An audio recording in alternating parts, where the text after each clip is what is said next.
Hello, everyone, and welcome to episode 160 of This Week in Hospitality Digital Marketing. Gosh, it just feels like last week it was 159. It's amazing.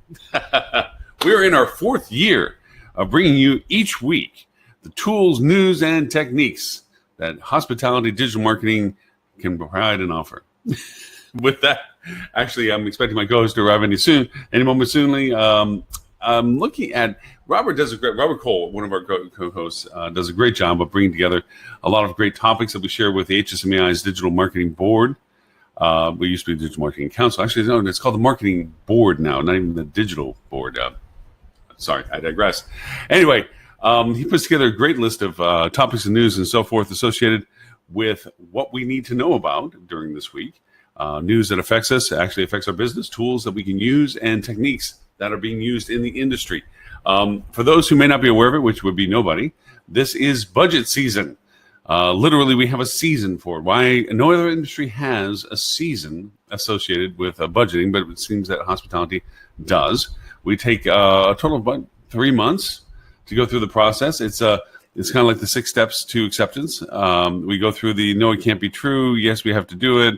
Man, I'm mad about this. This is crazy. And then finally acceptance and all that kind of good stuff. But anyway, right about now, for people doing budgets, they should probably be in the phase of defending what they built in August. Since it's going to be rolling into September, after Labor Day, we begin to formulate what it is that we're presenting to ownership and to upper management as to what we think as properties we should be spending for the course of 2019. Of course, there's a lot of questions associated with what 2019 is going to bring. I mean, we've had this unprecedented length, a good run, where we've had nothing but perpetual growth.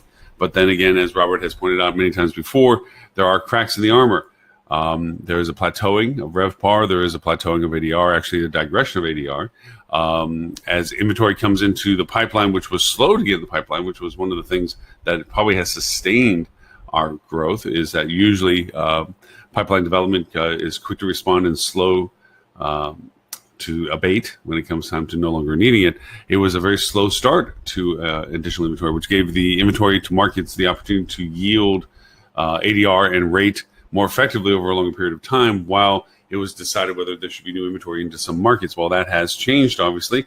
I can say in particular certain markets that I have clients with, that now with new inventory, there's a readjustment as to rate strategy associated with them, because now that there is to any market new inventory, then you cannot stretch your ADR, average daily rate, as much as you could before, because you were no longer as much in control or as much influence into the market, or much of a percentage voice to your own market, because there is more inventory to compare yourself to and to fight for. And so for that reason, there's an adjustment to your budgeting process as to what yield abilities you have for revenue. Now, I've had a great opportunity to speak several times on many different organizations as to the usability of revenue management and marketing and the combination between the two. And having revenue management use the data that marketing has to better understand how they can improve their view of the horizon. Now, when I say that, I mean that in the sense of what rates and revenues can be generated from what revenue management does, in the sense of collaborating on yield abilities of inventory, rate availability of that inventory, and the typical revenue management stuff. Now, we as an industry still have this weird sense that marketing and revenue management are separate, although it is a growing interest that they are actually symbiotic and should be one and the same. Now, who leads that conversation is usually into question. But usually revenue management is the leading conversation, because they're the ones that have to translate revenue goals into the practicality of inventory availability and rate associated with inventory. Marketing is and should be the usability tool of that, which is the functionality and implementation of that strategy. How is it that we get into the market space? Who is it that we're marketing to, so that we can actually get and command the prices that we're asking for, along with the inventory that we are giving them to have. Now, there's lots of data points that go along with that. There is the data of intent from marketing as to when they begin to see who is looking for what and when. There is the data associated with the traffic that they can garner from those people that are coming to market and looking for market. That all need to be used by everybody. Oh, and I speak badly about you, but then you show up, so I can't talk bad about you anymore. That's what I do. I always test to see if you're going to speak ill of me, and if you don't, then I show up. So. Well, I was kind of saying some complimentary things about how you made a great list of points this week. You're going to say something complimentary, but just nothing came to mind. So you're just, when you're on the air, it's hard to talk and think at the same time. I was going to say, and then it was like, no. Ladies and gentlemen, Mr. Robert. Not really. Very nice to be here. And thank you for the list. I was going through some of the topics that you had there that I didn't realize. Wow, I always like when you at least look at the subjects of them, not really read them, but they do come. They're late. They are late breaking news. Yeah, I was fascinated with the Google tool. I didn't really realize that they had come up with that. Again, Google pops up with stuff, and you can be thinking that you're the most knowledgeable, up-to-date person, and by golly, there's always something to go, well, I didn't know that before. It's constantly evolving with stuff like that. So, yes, I was looking at the Google Thanksgiving flight tool, or holiday tool, I should say. Oh, yes. Yeah, well, and the thing is that they're doing it for hotels, too. The article kind of started off talking about air, but they're doing it for hotels, and there's a little bit of subtlety in how they're doing it, what markets they're covering, and things like that. So yeah, we can certainly cover that off. Did you have a favorite topic that you threw into that pile by any chance? Because I was elaborating again on the budget season conversation that we've been having. Lauren, it's like children. All of these news topics, right? You don't want to pick one over the. And I will reiterate what most of your friends say is, yeah, you do. You have a favorite. oh, yes. Well, and of course, parenting tip that I always use is if one child goes, you like the other one better, agree with them. Yes. I mean, if that's that normally puts that really quiets things down. Or my favorite example, my favorite parenting tip was when we lived in Houston. My daughter was in ninth grade, and one of her friends, I think it was a year older or something, got her driver's permit, right? And so it was like, oh, this is a big deal. And not only did she get a driver's permit, but she got a BMW convertible because she got her driver's permit. That was, Dad was an EVP of an oil company's thing. So, but I was like, wow, well, so and so got a car, and I said that's because her parents love her more than we do. You're a cruel man, Mr. Scrooge. But how do you come back with that? I mean, Tim, have you have daughters? Have you tried parenting tips like that? Oh yeah, for sure. We always used to tell them when they were small. If like somebody pulls up in a dark van and says they need help, finding like their lost dog, or they've got candy or stuff. We were like, dude, free candy. Right? Yeah. Plus, the guy probably really loves his puppy. You should definitely look after that. Exactly. And it's nothing that decades of deep discussions, maybe with a clinical psychologist. I was going to say, our kid's therapist has said it had no effect on them whatsoever. And ladies and gentlemen, we have the greatest example of parenting in the world, Robert and Tim. How to scar your daughters in 3 easy lessons. I kid. Yes. Mr. Tim, thank you for joining us. How have you been? I have been well. I wanted to make sure I was here today. Unfortunately, I can only stay for a little while. And I won't be here next week, but I wanted to make sure I didn't miss like multiple weeks in a row. So, very kind of you. Very kind to be here for a little bit, but not at all. Yeah. Well, I guess Robert, what he's saying is that we suck as independent consultants because we have the time to be on the show, and Tim is by far more profitable and busier, and doesn't have the time for us. But that, you know what? The token gesture is well appreciated. It's a burden, but somebody's got to do it. And I tell everyone, Tim, does all of his work pro bono, and it's great. So it's really, I would like to point out, Lauren, I much prefer your interpretation than I've got a pile of stuff that I really want to finish so I can enjoy a 3-day weekend, right? As opposed to working for 3 days when everybody else is off. So. But sure, your version is really good. I like that one better. Yeah, it's really good. And And I would like to thank Julie Jones of HSMAI for giving the Marketing Advisory Board homework due the day before a long weekend. So, Nice. Yeah. Wow. For sure. thanks, Julie. Yeah. I think actually I'll see Julie next week. The curate. I'm in Baltimore next week. I'll be For the there. curate. Hey, awesome! You All right, will. First beer's on me. Mr. Boy, Robert, this will may you be joining something. us? I wasn't invited, so I guess not. So see, only only the heavy hitters. I probably got in the back doors like, listen, we need somebody to clean the tables, bust the tables when between sessions. Hey, I used to do that.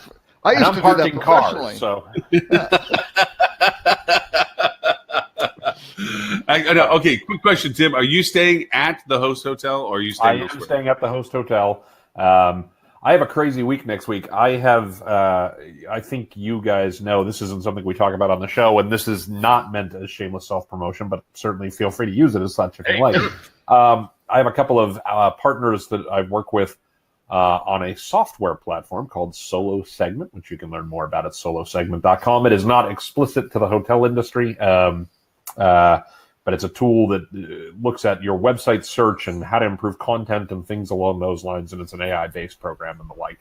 And it's some good stuff. And we have a management meeting not a management meeting, we have a big team meeting with our development team and folks like that every 2 months. Excuse me. Typically in Silver Spring, Maryland.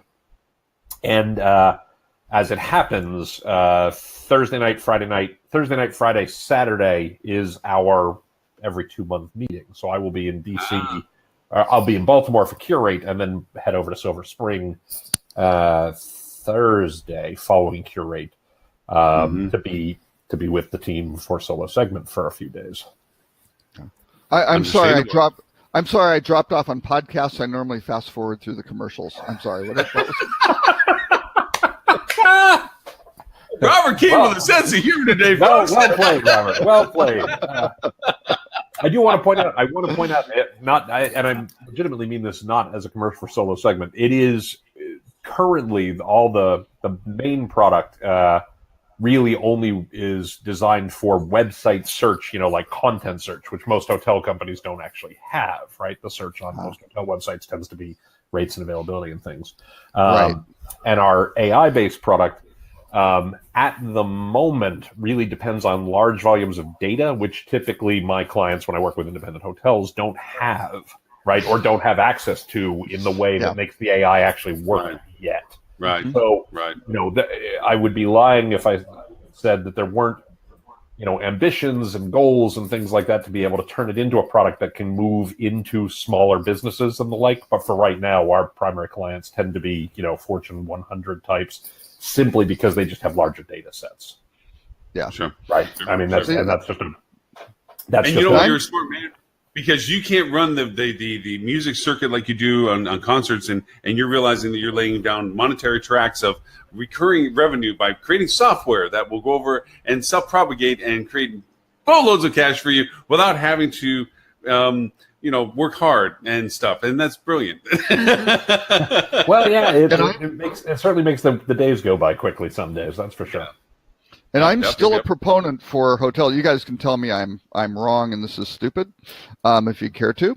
But I'm still a proponent for universal, kind of a universal search bar for hotels on their website. So, a lot of them just have a little hamburger type thing or something like that. Or, you have a little search functionality where you can say, I'm looking for whatever. That can help, especially if it's a complex resort sort of thing. Lots of stuff going on. I will say that I agree with the huge caveat that, my feelings on that specific point, Robert, are tough to articulate in 280 characters or less, right? Like this is this could be an episode, not just a pithy comment, because there's a lot of. Well, the bottom line: how do you make your content on your website easily accessible, right, so they can go right there instead of having to go down some sort of navigation path that was decided by either your web developer with no input from the hotel or no input from reality. of reality or any sort of user experience Right. testing or anything like that. So, if they Well, want to and- figure out weddings, banquets, catering, whatever, restaurant, something like that. Well, and I would also I think it can argue, help. not only would argue, do argue. Actually, this was the subject of my last Hotel News Now column, which I've subsequently posted on my site and on LinkedIn. Is most hotels, now I won't say hotel companies, but most hotels themselves are so thin in content that I agree that what you're describing would be great if they had the content that then made that useful, Yes. right? But Yes, I assuming would they had definitely the put that content, caveat. then yes, I generally agree with you, right? Well, and one of our articles today was simplicity SEO play key roles in good website design from Hotel News Now, which cites probably one of your underlings at Tim Peter and one of your associates at Tim Peter and Associates, I believe, is quoted. So yeah, I Hey. remember that. New tool just in case for all the geekheads that are out there that I've absolutely fallen in love with right now. It's a weird name. It's called OWOX, OWOX. But what it does, and this is to me the most valuable thing that it does, it draws in to your Google Analytics by creating a data set. It's pretty simple to do for those that geek into this. It pulls in your data set from Facebook, from Bing, from Twitter, from all these different platforms into your Google Analytics, into your funnel. So you can create goal sets associated with the contribution stream coming from them. It is, in my mind, not mind-blowing, but just like crazy good now that you're not looking at one screen, another screen, one screen, another screen. Implication, value proposition, you start doing separate math. It all puts it into Google Analytics. You can put it into BigQuery if you mess with BigQuery. But what's really cool about it is it draws it all together, and so you can see your funnel in my mind, the purest form yet. When you're using Google Analytics about where everything's coming from and why and where the cost attributions and everything else they're going to. Well, that's a great point because it speaks to what we were talking about a moment ago in terms of, is your content having any effect? Is your content, doing anything for you? One of the challenges, one of the reasons I think a lot of hotels. hang on, Lauren. I think we have an echo. Yeah, we got a runaway echo, Lauren. Hold on. All right. Does that help? We'll find out. That is that much seems to help. better. That's much better. So, I did like the underwater echo effect, though. It's, exactly. kind of a Jacques Cousteau feel, yes. Exactly. Yeah. So one of the mistakes that I think hotels are making right now, and I'll just put it out there since we're in budget season, is that we've become so conditioned to becoming coin-operated businesses, right? I put $1 in over here, I get $1.25 out over there, I get $2 out over there, I get $5 out over there, which is correct. We should be doing that generally. However, we've become so focused on that I think many hotels have lost sight of how do you build your brand over the long run? How do you grow your business over the long run? How do you get from customers over the long run in a way that you don't see the immediate return, right? But that the return legitimately exists. And that's where content tends to fall into this is, well, I'm going to spend money on this content, but is it going to produce, that 2-to-1 return, that 4-to-1 return, that 5-to-1 return? If you can't see it, you don't invest in it. And that's probably a mistake, right? So if people can use this tool that you were mentioning or things like that to see, wow, when we put this content out there, it actually does feed back to us in a better way. That's a huge plus. So excuse me, I can see a lot of value there. Pardon me. Yep. And Lauren, we do have a new little background echo coming back. All right, I'm going to go kill my camera real quick. I'm going to go get my earbuds and plug them in and see if it, because I'm playing the audio off of, what? Holly's joining. Holly is joining us? Wow. What? Why would she be doing that? Holly's Oba. She's trying to save the show. She knows we're going in the wrong direction. She's got to join the show. Not at all. I've enjoyed it mission, very much. A mission of mercy. Thank you. Thank you. By the way, I've decided, Holly, we're going Oh, to she's gone. Oh, she's use gone. the My Sharona music as your theme song from now on. It's Holly's alive. Anyway, So apparently, I'm gonna go get my earbuds. Give me just a moment. Sorry, John. okay, cool. none of you watch Sharp Objects on HBO. No, but I that don't. picture was awesome. I mean, right? If Totally. anybody out in our viewer land watches Sharp Objects, it's actually, I'm having a tough time liking you, Robert. This character looks just like Robert Cole, and he is not a pleasant character. Sounds Well, wait a pretty second. accurate to me. Yeah, I was going to say, yeah, it sounds back like the Robert we know and tolerate. Oh, I don't think Exactly. so. No. You have to watch it to believe What it. behaviors, what specific behaviors are different from him that you would say would be different from me? What's he do that I don't do, that you don't think I do? Wait. I want to be fair to Holly. Are we getting into spoiler territory? Yeah. Okay. I can't. You have to see it. Also, it's very subtle. I don't know what your life is like with your Rat wife. bastard? Were you about to say No. rat bastard? No, it's actually worse. He needs to grow a pair. I mean, he is like a doormat, and it's tough to. And so, like, now I'm totally putting that on you. I'm like, step up, Robert. It has nothing to do with you. You haven't seen me interact with my wife before. I would say he's Yes, totally dear, yes. henpecked. Oh my gosh, maybe you are him. I might. Well, I don't know. It's my wife's birthday is September 1st, and we have started her weekend birthday extravaganza on Wednesday. So we have events Wednesday, Thursday, Friday, Saturday, Sunday. It may continue through the next Wednesday. We aren't sure, but good chance it's going to go through run through Tuesday. Yeah, but that's good. Actually, that's life in the hospitality industry, right? Birthdays are too much fun to stick them on just one day. Let's let them go for as long as we can. Let them bleed over. Let's make it a whole month. Actually, let's just make it a whole month. Don't give her any ideas, please. We have to stop down this path because you are playing right into that character. And really, let's move on back to hospitality. 35 years news. of marriage, Yeah. 35 years of marriage, you get worn down. Oh, okay, stop. To bring back to news. to get back to, I got to tell you a current thing that just happened to me. So I'm working with some clients on persona marketing, where we define personas. Thanks to Holly, you brought it to the front of my conversations because it was a part of her influencer program, which is a brilliant program. I mean, honestly, Holly, I can't give you enough credit for it. It was a really excellent program. And so I was working with personas and building personas for the client. And we built 4 personas for the fall season based on historical demographics and blah, blah, blah, blah, blah. So we thought we'd turn over the stone of YouTube advertising. Okay, we're going to go into YouTube. We're going to do some video advertising. So I didn't really have a lot of material to work with this particular property. So I had to combine still shots with some videos. But I was looking for the Metro single male-female / 25 to 35, actually 27 to 34 is the dem profile, traveling to New York that wanted to stay in a Nexus location, not big box, not man bun with Birkenstock shoes, the thing.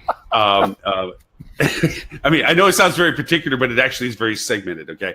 And so I made this video and I loved it. I mean, I spent hours and this was a no charge to them. This was like, I'm making this because I want to first get better at making video ads. 2, I really want to target this audience. And here's the video. This is so awesome. And they come back and say, if I show this to ownership, we're going to fire you. What? I mean, they're like, if we show this to them, they would think you're off your rocker. What? Who is it? We don't want these people in our hotel. What are you doing? And I'm like, no, this is just a segment. And then I had to go through this long explanation of why this is just a piece to a puzzle. It's a piece to a mosaic. It's not, we're not changing this. They want a certain demographic in their hotel. And it's like, yes, I understand. That's the core. Okay. But this is a tangent right now of people traveling post-school start through New York prior to holiday. Right. There's this niche. Okay. And I'm all like, we got to chase these people. I'm like, okay, we'll just put it on the shelf then. We're not going to show it to ownership. Yeah. I'll send it over to you because you know what it is. It's just it goes back to you think you educate your team, your clients as to what it is that you're doing. That they seem to nod their head like a bobblehead. Like, yes, I understand that.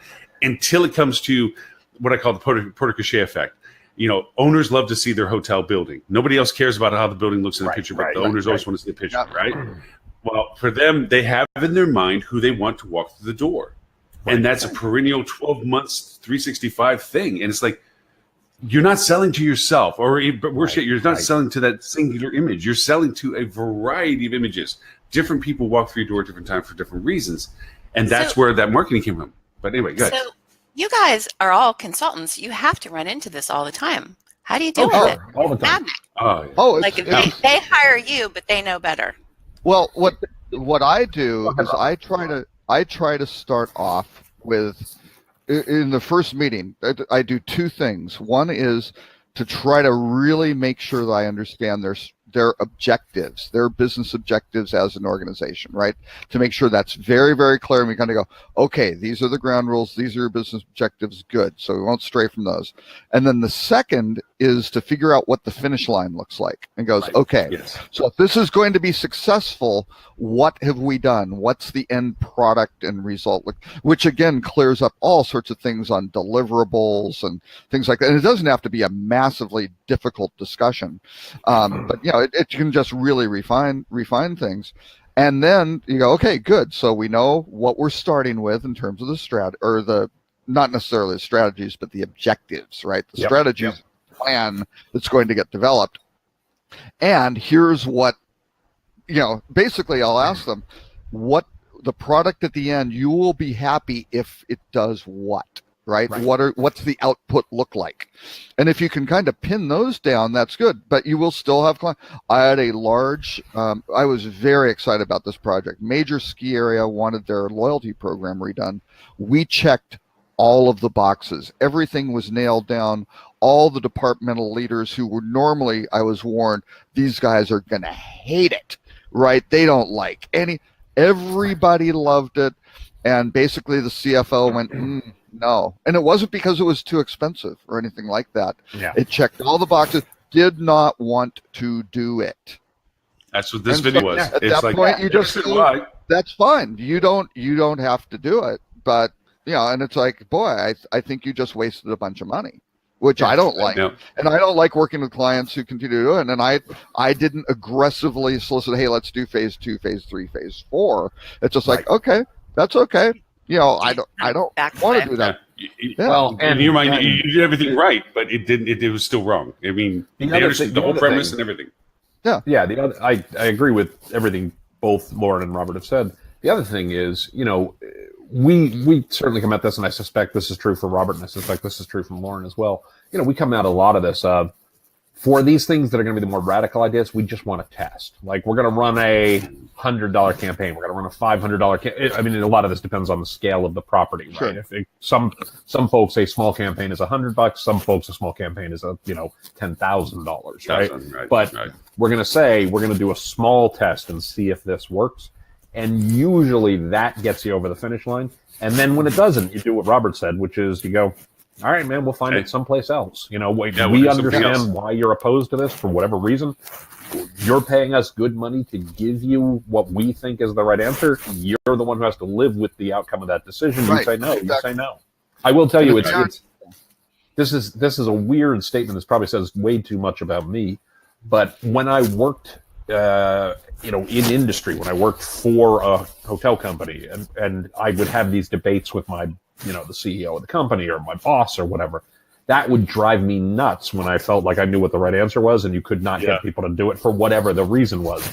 Right. Now these days, this is a fixed engagement, and if you say no, you say no. What am I going to do? I'll move on to the next one. And you just talk it up this in this process. See if there's something you can do differently the next time to lay the groundwork better. But sometimes, even if you do everything right, they just can. An individual can say, "Not for me." I hear everything you're saying. Not for me. Okay. And usually it's the CFO. Now, in my case, not necessarily.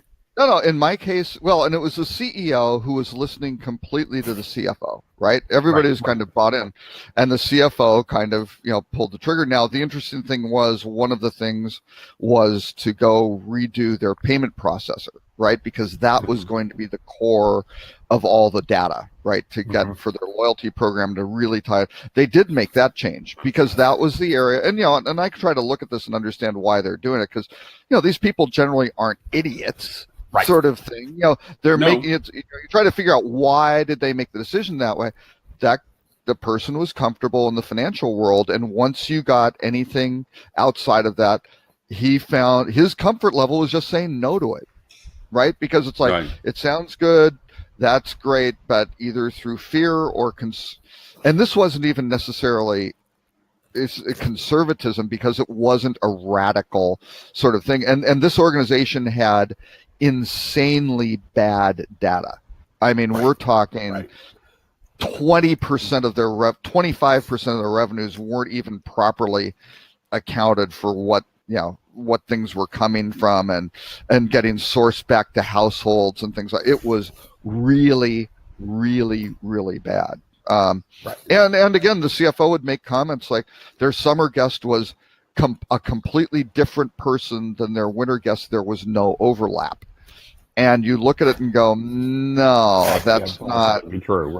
Right. That is basically, yes, I can say overall, yes, you have skiers versus mountain bikers and things like that. But again, you have people with sets of beliefs who have power and comfort levels, and they will make decisions based on what it is a comfort level decision. This was they're going to do. Yeah. This was based on the fact that one thing.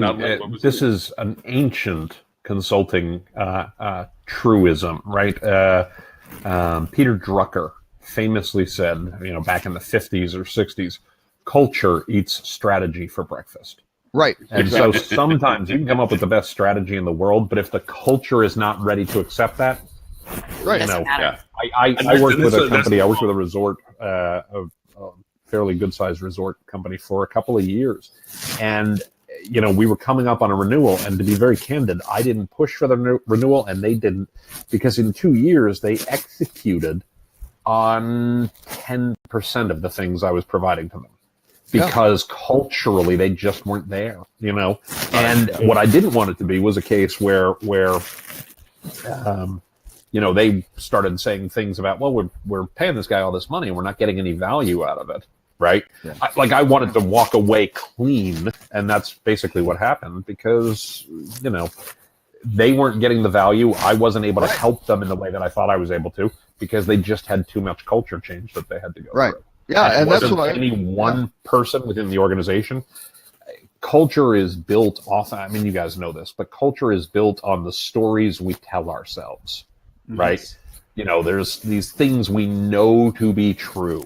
So this resort had been, a lot of the people who'd been in there had been there for 10 years, and they'd been telling themselves stories about who they were as a company and who their guest was and where their business came from and, what they were going to be when they grew up, kind of thing, for a decade or more, right?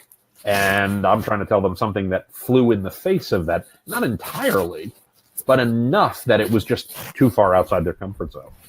Sure. What are you going to do? Sure. And then that's pretty much did the best job I could. Did the best job I could to make the case for why this was the right thing to do. Ultimately, it just wasn't a fit. They weren't ready for the conversation. And Donald, to your point, it's that there's enough of these instances. Then you look at your client relationship and say, you know what, we're not fitting, because even though because like in this instance, I even mathed it out. I showed the actual. We costed out the targeting and everything else. Yeah, you're sorry. We can hear you. Why, you right? We can see you. Yeah. We can hear you. Yeah. Yeah. I don't think he can hear us. I can hear you. I can't see or hear Lauren. Oh. That's very selective, Tim. I can see everybody. You did a video mute on poor Lauren? Well, I finished what I thought was this, very compelling story, and then there was radio silence for the longest time. I was like, either this is the most brilliant comment I've ever made, or it's the most idiotic comment I've ever made. No reaction at all. We were just taking it in. We were just wow. Yes, we were absorbing. I want to make everybody an administrator, and if that's the case, Tim, I'm going to drop off and come back on and see if I can reboot Lauren. Go ahead. I'll be right back. Don't do that. I was going to say We that need I to- even mapped this out with the content with this project. Was we talked about how much we would be spending, we targeted out the filtering, and how much we potentially could make off of it based on basic conversions. And so we had all the math. Everything was like Tim was pointing out, boxes were checked. It's just they didn't like it. They didn't like the feel of it. They didn't like the look of it. They understood the concept, didn't appreciate the concept, didn't want to do it. And it was a culture thing. It was just we don't see ourselves in that perspective anymore. Tim, can you hear us No, or I can you hear sure me can. anymore? Yeah. Well, I'm I'd good. say the way I try to prevent. I learned this a long time, actually, back with working within hotel companies. If you can nail down the objectives and kind of hear all the things, it's like requirements, right? Yeah. When you're doing product development, these are the requirements. It has to do the following things. Then basically, I mean, in product development, they go, oh no, it doesn't do it. And you go, well, wait, what is it? Is that a different requirement? In which case, I'm a big fan of change orders because then there's a whole penalty phase to go, oh, you didn't identify that at the beginning. Now it's going to cost you more because you wasted people's time. And if you institute that, there's a little bit, and you can do that more easily within a construct of an organization as opposed to an external consultant. Change orders and pain because they messed up is sometimes hard to do. But Well, again, if you can go through the check boxes and it's like, well, wait, it does all of these things. What's the other thing that's missing?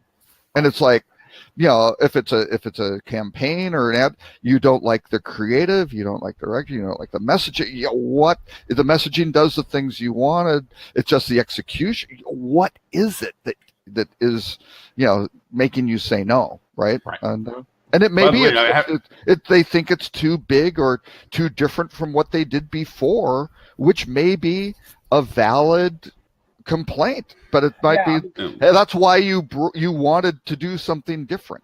And I mean, But one I of the guess things you you have to don't, watch right? for is we are all data driven, right? We're all very data driven.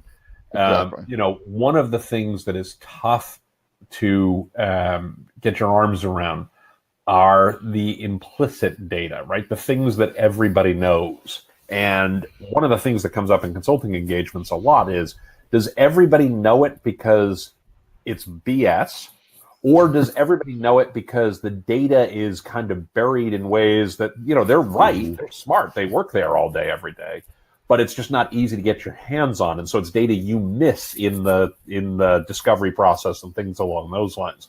And trying to puzzle out which of those that is sometimes where the biggest part of the work is. Because, I want to be very clear. I said this a couple weeks ago on the show when I was talking to Lauren, and Robert said it earlier today. Most of the folks who hire us are smart, right? They are not morons. They're good at what they do. They run quality businesses, things along those lines. And if everybody in the company knows something to be true, often it's because there is something that actually suggests that's true, but there isn't.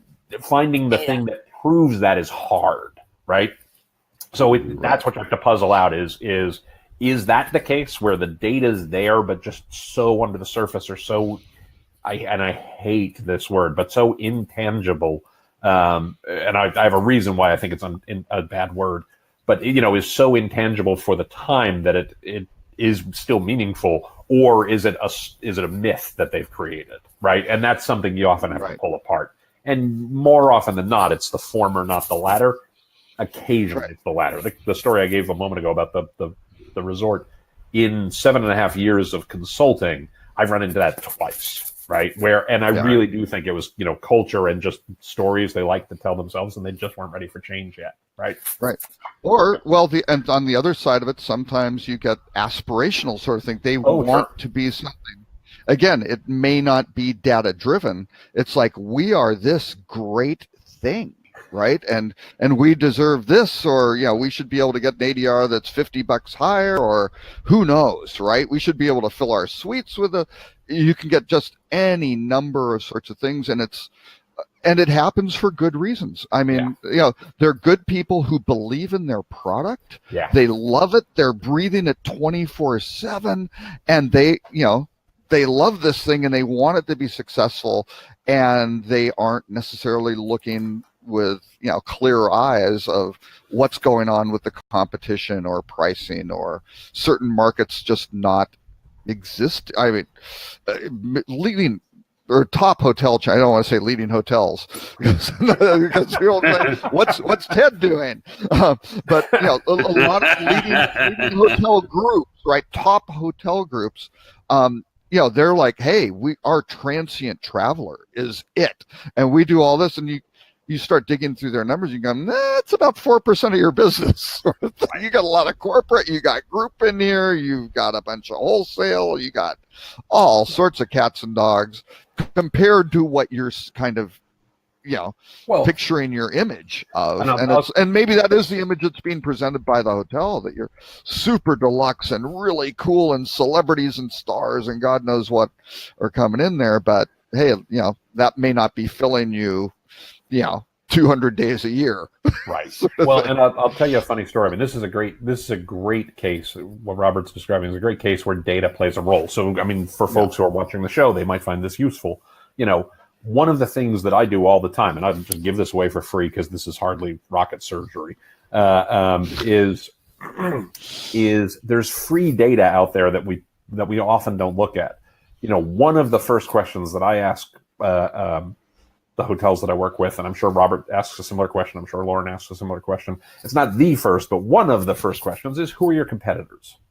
Yeah. And one of the things that I try to show folks is find the things that bring you traffic from search, from organic search, from paid search, right? Mm-hmm. And then search for those terms and see who comes up, because that's actually your competition, right? Whether that's, whether you think it is or not, when guests are saying, I want to solve for this kind of problem, and your hotel is showing up and other hotels are showing up, they are your competition. They are in the consideration set, right? And so, that's a place where you can use data to sort of reframe people's expectations of, we think we're X and Google and the customer thinks you're Y. Okay, do we need to do something to get to X, or do we need to acknowledge that, we're Y and we have to compete in that space more effectively? Right. Well, so it's things like that that can be really helpful to use data to reframe the problem. And usually most folks, historically, their eyes are opened by that, because they're like, but we compete with, and it can work in both directions. They think they're better than what their competition is, or they think, we could never compete with those guys because they're so much better. It's like, you show up on the same page. You sure do compete. Right? Let's go get them. Yep. And to extend that a little bit farther, is that when I ask questions, and two things I always do with clients, especially if they have multi-units, is I ask to speak to the properties directly, do an interview process with them. Right. And one of the questions I ask with them is, who you're competing with, 2-point competitors and so forth. I said, and then I asked the question, outside of the people you're competing with in market, who are you competing with? And a lot of times they don't have an answer. It's like, what do you mean? It's like, example of, I used to have hotels in Key West and I was competing with Aspen all the time. And they're like, what? It's like, well, because we're looking for the same demographics. And they never looked at it that way. And to your point, Tim, go online and see what is pushing against you for what you're looking to do. Because there's families out there, in my case, where I was talking about Key West and Aspen, do I go to a beach with the family or do I go skiing with the family? And that is a very difficult, that's an excellent example. That's a very awesome example one to come up with on pure Google search, because it is how travelers behave. And there are, for Aspen, a lot of their guests and a lot of the major destination, ski resorts, they go to a beach resort one year and a ski destination the next year. And that is just what they do. And they may, and you have some who will go to a different ski destination every other year. And so you're only going to get that. Don't need to go there again this year. Right. That's a different sort of, and that stuff is really, really hard to figure out without good data. And for the boys and girls listening today, if you want to know a technique and strategy to do this, name something in your part of your product that is associated with your competitor. Like I made the Aspen room for one of our Key West hotels. So I had legitimate content for Aspen. So it allowed me to organically show up in the Aspen. You are so evil. There's nothing evil about that at all. That is brilliant. That is absolutely brilliant. That is. So that way you can be in the space legitimately without having to fight and compete pay-wise, because then of course your pricing rank went down because you have legitimately content associated with Aspen. Although Lauren's New York clients who have the Marriott room, the Hilton room, the DoubleTree room, Continental Room. I don't know what you're talking about, Robert. I just asked him to change some of the meeting space names. I don't know what you're talking about. Exactly. Yeah. But one of the other things that I have to say this, and this is from just the consulting angle of this, I love what I do because to me, and I think Robin and would echo all this, is that, and Tim as well, is that when you go into a client and it's like shooting fish in a barrel, that's an easy client to work with. It's like, it's so obvious what they're doing wrong. The real challenge that I just love is when you walk into a room full of smart people and you're looking and you've done your pre-auditing and so forth, and they're doing lots of great stuff. And you're looking at it like, how can I impact these people?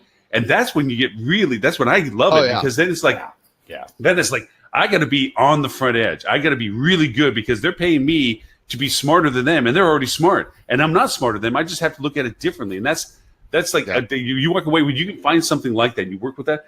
That is just exciting stuff. You walk away with an adrenaline rush because that's just so enjoyable when you walk around going, "Yeah, this was cool. I enjoyed this. This was fun." You know what I mean? Yeah, that's good times. The two that always get me really jazzed, especially jazzed. That's definitely one where they're doing everything right, and you're trying to figure out where do you take it the next tier, a tier beyond. Yeah. Right? It challenges you, it forces you. And the other ones I like, and I mean, I talk about folks in Charleston as an example. That's for years. They ran great hotels. They weren't marketers, right?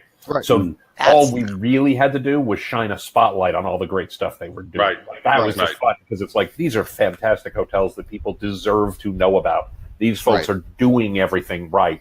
How do we help them get a better platform? You've got a ton of great stories that aren't getting told. Yeah. I mean, very true. I remember I was having a conversation with another set of properties one time, and they were telling a story about, they said, we have such a tough time getting people to understand who we are, and it's really hard because, these are historic properties, that are very distinct, and it's a family-run business, and, we don't know how to get people to really appreciate it. And I'm like, oh my God, you just said it all. This is amazing. Have you ever tried telling somebody that? Right. I was just like, yes. It was just so good. It's like people have to invent stuff like what you are, and you actually are that. Come on, let's just really. I mean, and we're gonna do fine. And to that end, I got to go back to the YouTube conversation. It is such a fertile ground for opportunity in YouTube because it is a threshold that most properties don't. They look at it as an intimidation. It's like, I don't have content, I can't create video. And then, unfortunately, people in our industry are like, "Oh, you need a video? Let me ching ching ching. Charge you way more than it costs to actually make this stuff." And when I talk to my clients, it's like, look, I'll build it fast and free. Just I need the content. I mean, when I went to some of my clients, I always bring my little baby drone. People are like, I'm a favorite of TSA. Let's put it this way. A lot of people owe me lunch from TSA because they're like, Mr. Gray, is this your bag? Yes. We're going to have to do a cavity search. Snap. Because I have so much electronics in my bag between 360 camera, my drone camera. I mean, they're like, oh, you're a dream come true for TSA training because there's some stuff in your bag nobody's ever seen before. But everywhere I go, I'm taking pictures and videos that drive my wife crazy. She's like, why are you taking it? Because I need a picture of us driving in a car. Why? Because I need one if I need a video snip of driving to the hotel, whatever. There's all this crazy stuff that you do. I mean, I'm sure, Tim, you do with music. It's like, oh, wait a minute, I got that, and I want to write it down or something. And so I have all this video, but when you put the videos together, it's cheap in comparison to the yieldability of some other channels. It has a huge impact if you hit the mark and your client actually likes it instead of putting it on the shelf. But the usability of it is fun. I mean, one of my other clients in reverse, just to make it a balanced scale, love and eat up every video I make. I have made segmented videos that are just, to me, they're fun. At this point, it's just freaking fun. And it's not hard to make. Once you get into the routine of it, you understand what you're trying to do with it.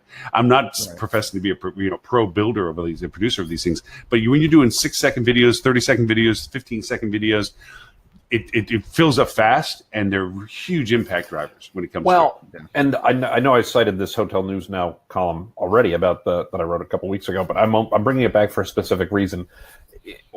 I always look for signals of what the major players tell us are important, right? Mm-hmm. And what I think is interesting, and I linked to this in the column, which is why I'm referencing it. Google was running a pilot earlier this year, and they've since stopped it. But they would actually send a director to your business, right, to create video for you in exchange for you buying $300 worth of video ads on Google, on YouTube in a year. Right. Wow. Yep. Now, what I found fascinating about that was twofold. One, how cheap must it be to make the content? If $300 worth of advertising is going to pay for Google to pay the people to actually do the content. And two, how important the content actually is, that Google is willing to fund the upfront cost. You know, that's an enormous indicator of how big this is, that Google is saying, we're going to pay for you to create the content, at least up front. Yeah, that's interesting. What maybe Google might be looking at something like customer lifetime value? I don't know. Who could possibly say? Who could figure that sort of thing out? I can't imagine that Google knows anything about customer behavior in any way that would say this is something that any of us should care about. Actually, that's a great. I'll just one thing real quick. That's a great example, though. Google being a data-driven company, right?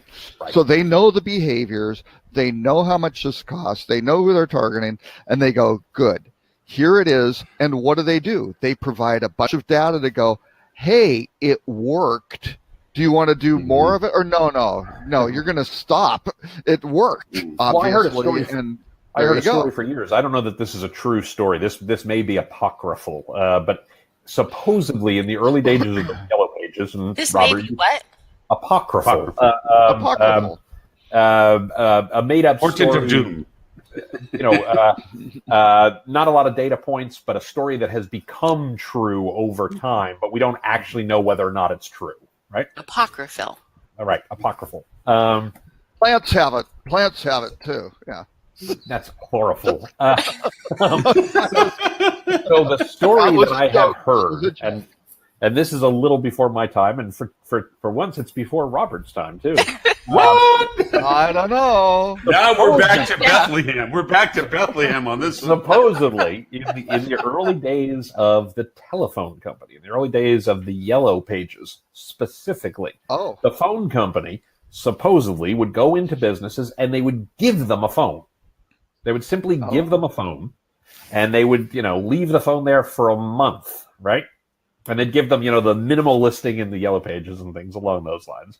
And they would basically come back at the end of the month and say, all right, we're going to take the phone out now. No! And the businesses all went, no.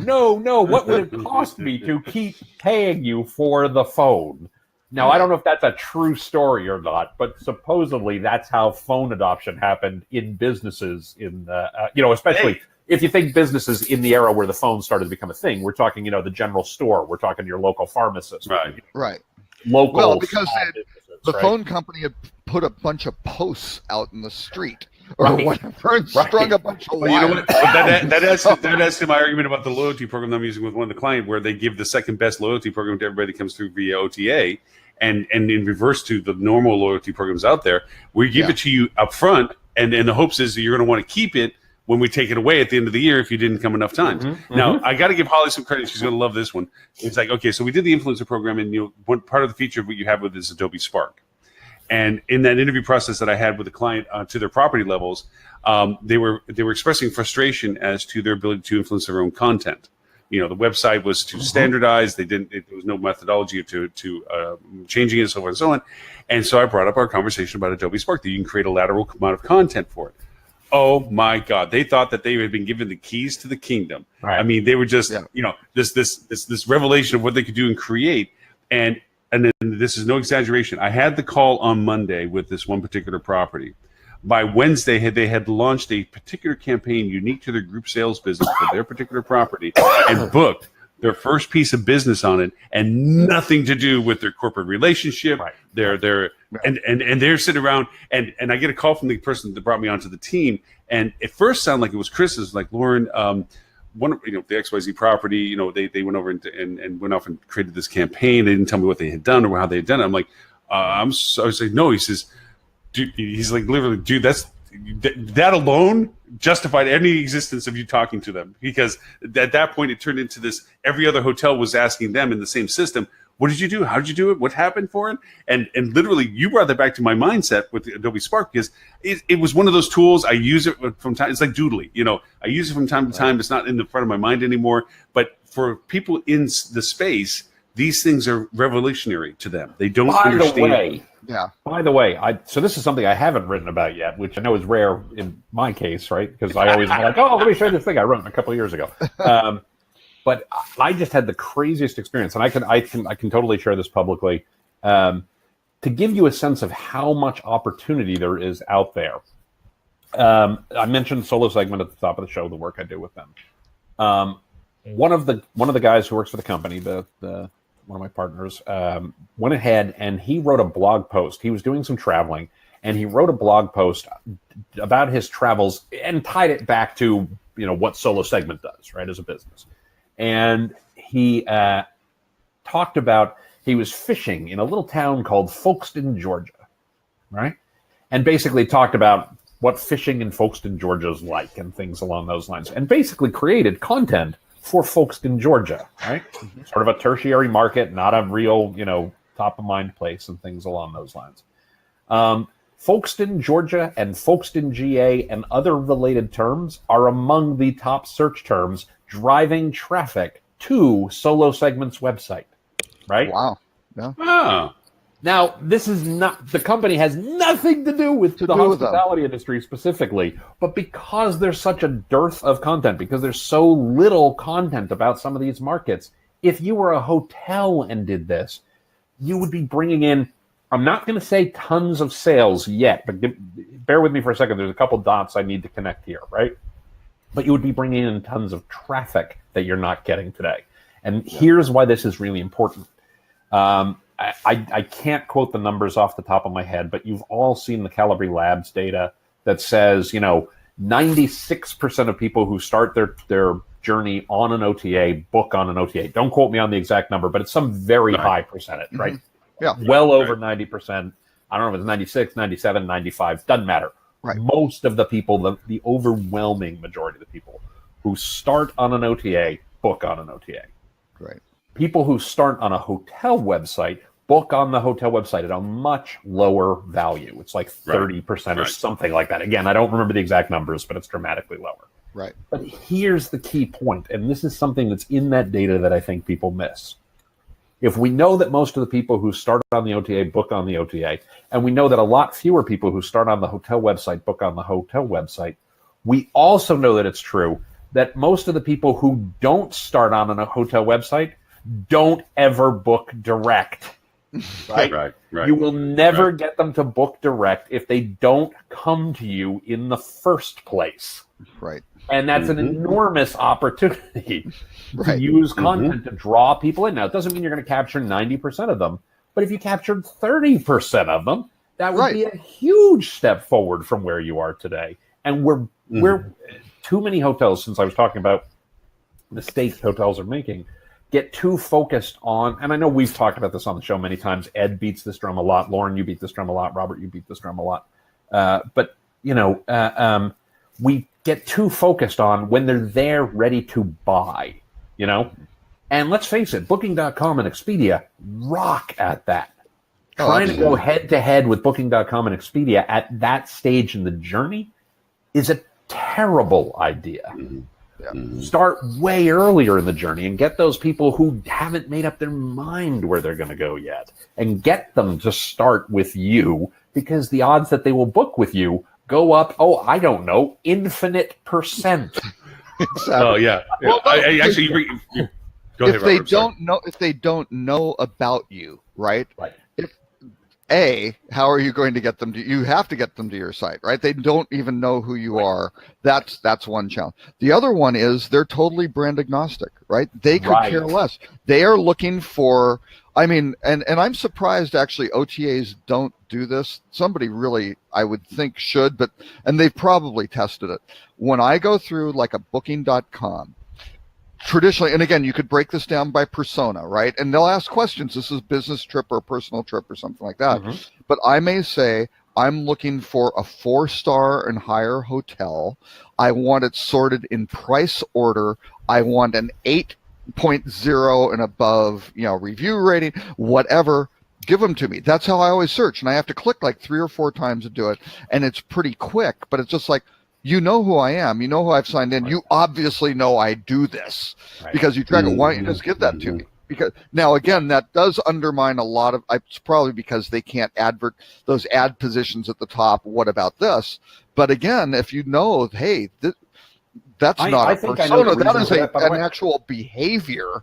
You go, wow, you should be able to do something to simplify my process and have signals to advertisers to here's a guy to go do something dynamically to try to get right there because he's I serious. bet I know why they don't do that. This is a guess, by the way. I could be totally wrong. But, we talk about this lots of times. When we talk about personas and things along those lines, we also have to recognize that very few people fall into the same persona Absolutely. every trip they take. And often, Right. sometimes multiple personas in a single trip, right? But if I'm traveling with my, if I'm traveling with my wife, I'm one persona. If I'm traveling with my wife and kids, I'm a separate persona. If I'm traveling, for business, I might be a third persona entirely. And so, it could be that the vast majority of the folks who are using Booking.com, Expedia, and the like, they've discovered that the value of doing that actually doesn't show them what they need for this trip. Right. People are far too likely to change. I would think for rather. those platforms, they're starting to get enough data where they can start figuring that out, though. Because they're going that destination over that date period, over that lead time, whatever that may be. Boy, that's looking like such and such. And which is why going back to a little bit I of could be wrong, right? But we'll go back to something. Going back to something Holly introduced with her influencer conversation, where I was so honed in on persona development and so forth, is that tying personas to business cycle is more important than tying personas to perspective. When you're creating personas that you're using to communicate with your team members and you're creating personas to create for your marketing strategies, it's about the business cycle they're representing, not so much the individuality of whom they are as they change for the traveling. Because to your point, Tim, I'm traveling differently with my wife than I am individually, or whether it's business or trade or leisure, whatever it is. The persona that may be crafted around the intent of marketing to me is about the business influence I create for that particular property. Where I'm traveling that time of year for an event, or I'm traveling that time of year for the demand to that market, or whatever it is, and you create the persona for that. Now, I have to add to the caveat, because we're all in these budget conversations with clients these days and so forth. I was asked, and I made friends of some, and people were looking at me like I lost my mind. They were talking about marketing spends and so forth. And I got dragged into a conversation which I knew was political between subject A and subject B. It's like, so Lauren, how much more money do you think we should spend on XYZ digital marketing campaign? And I said, no more, none, no more. You're paying enough already. And of course, one person's like, who was advocating the increase in budget, was like, what are you talking about? You're going to say, spend more money, throw more money at it. And of course, the other person on the other side of the room who was, squeeze every penny they can. I said, because you're not yielding your particular revenue right now enough with what you're spending. You don't need to throw more money at it. You need to, and all this goes back to something you threw into your influencer program.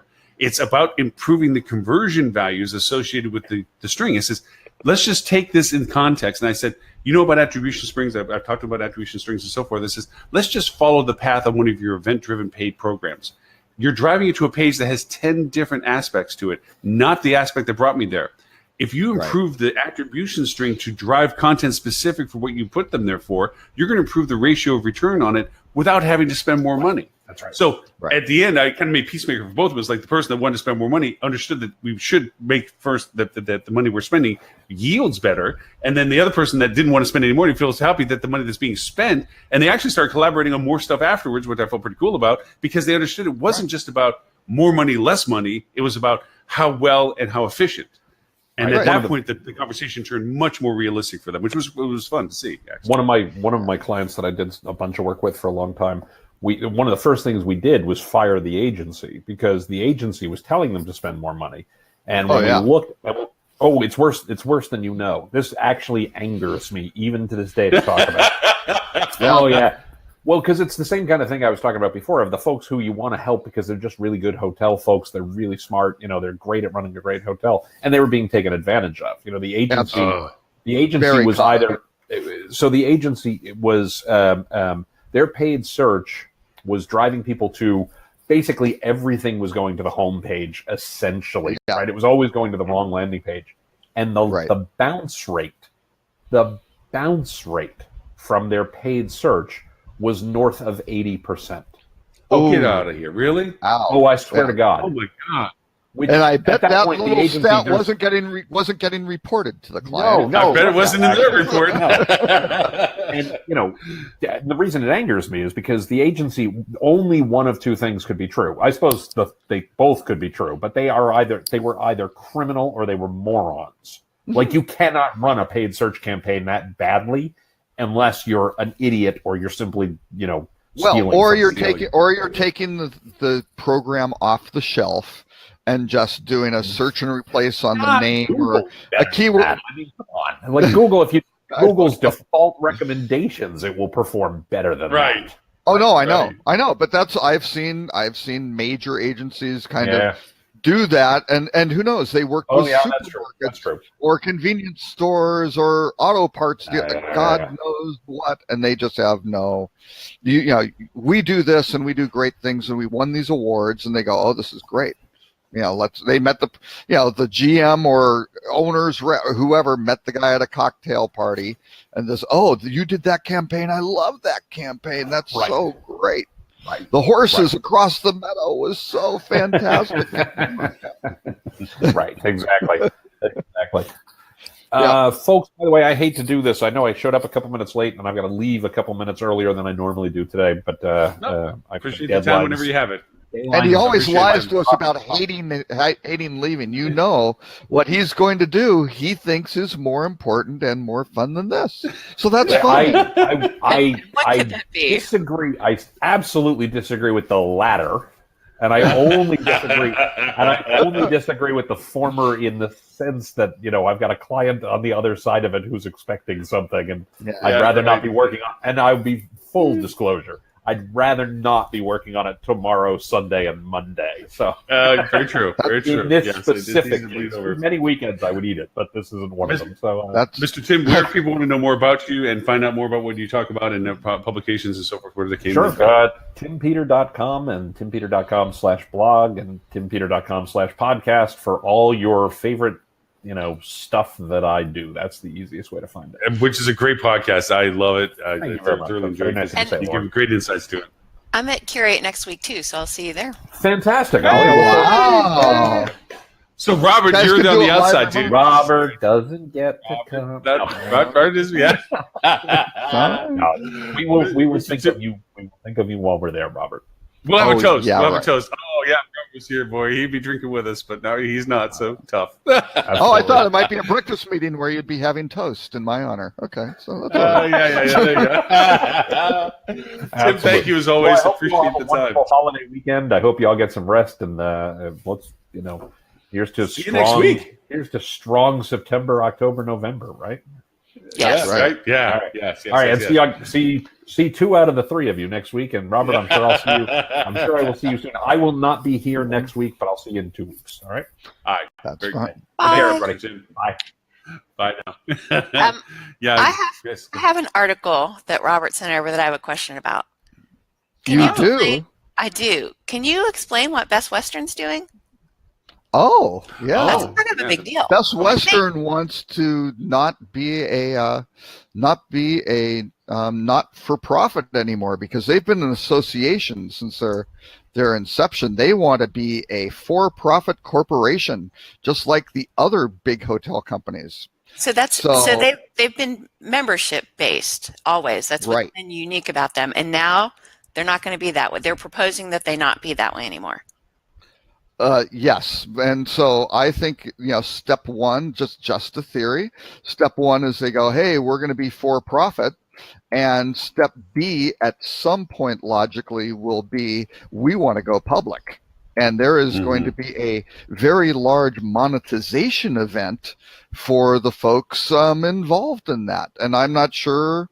I haven't really looked deeply enough into the structure of this, but I think that will be very interesting to see if it is the management group who comprises the common stock, right? Is it owned by the management team? Is there a leveraged buyout for a third party?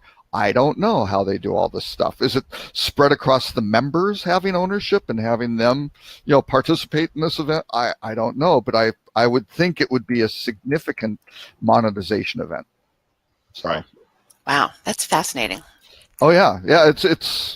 It's very smart from an investment perspective, and yeah, I don't know. It'll be interesting to see if that materially changes how they behave. I think if they do it the right way, they can still, have kind of the governance somewhat the same way. But I don't know. If you go public, all of a sudden you have these shareholders calling the shots, right?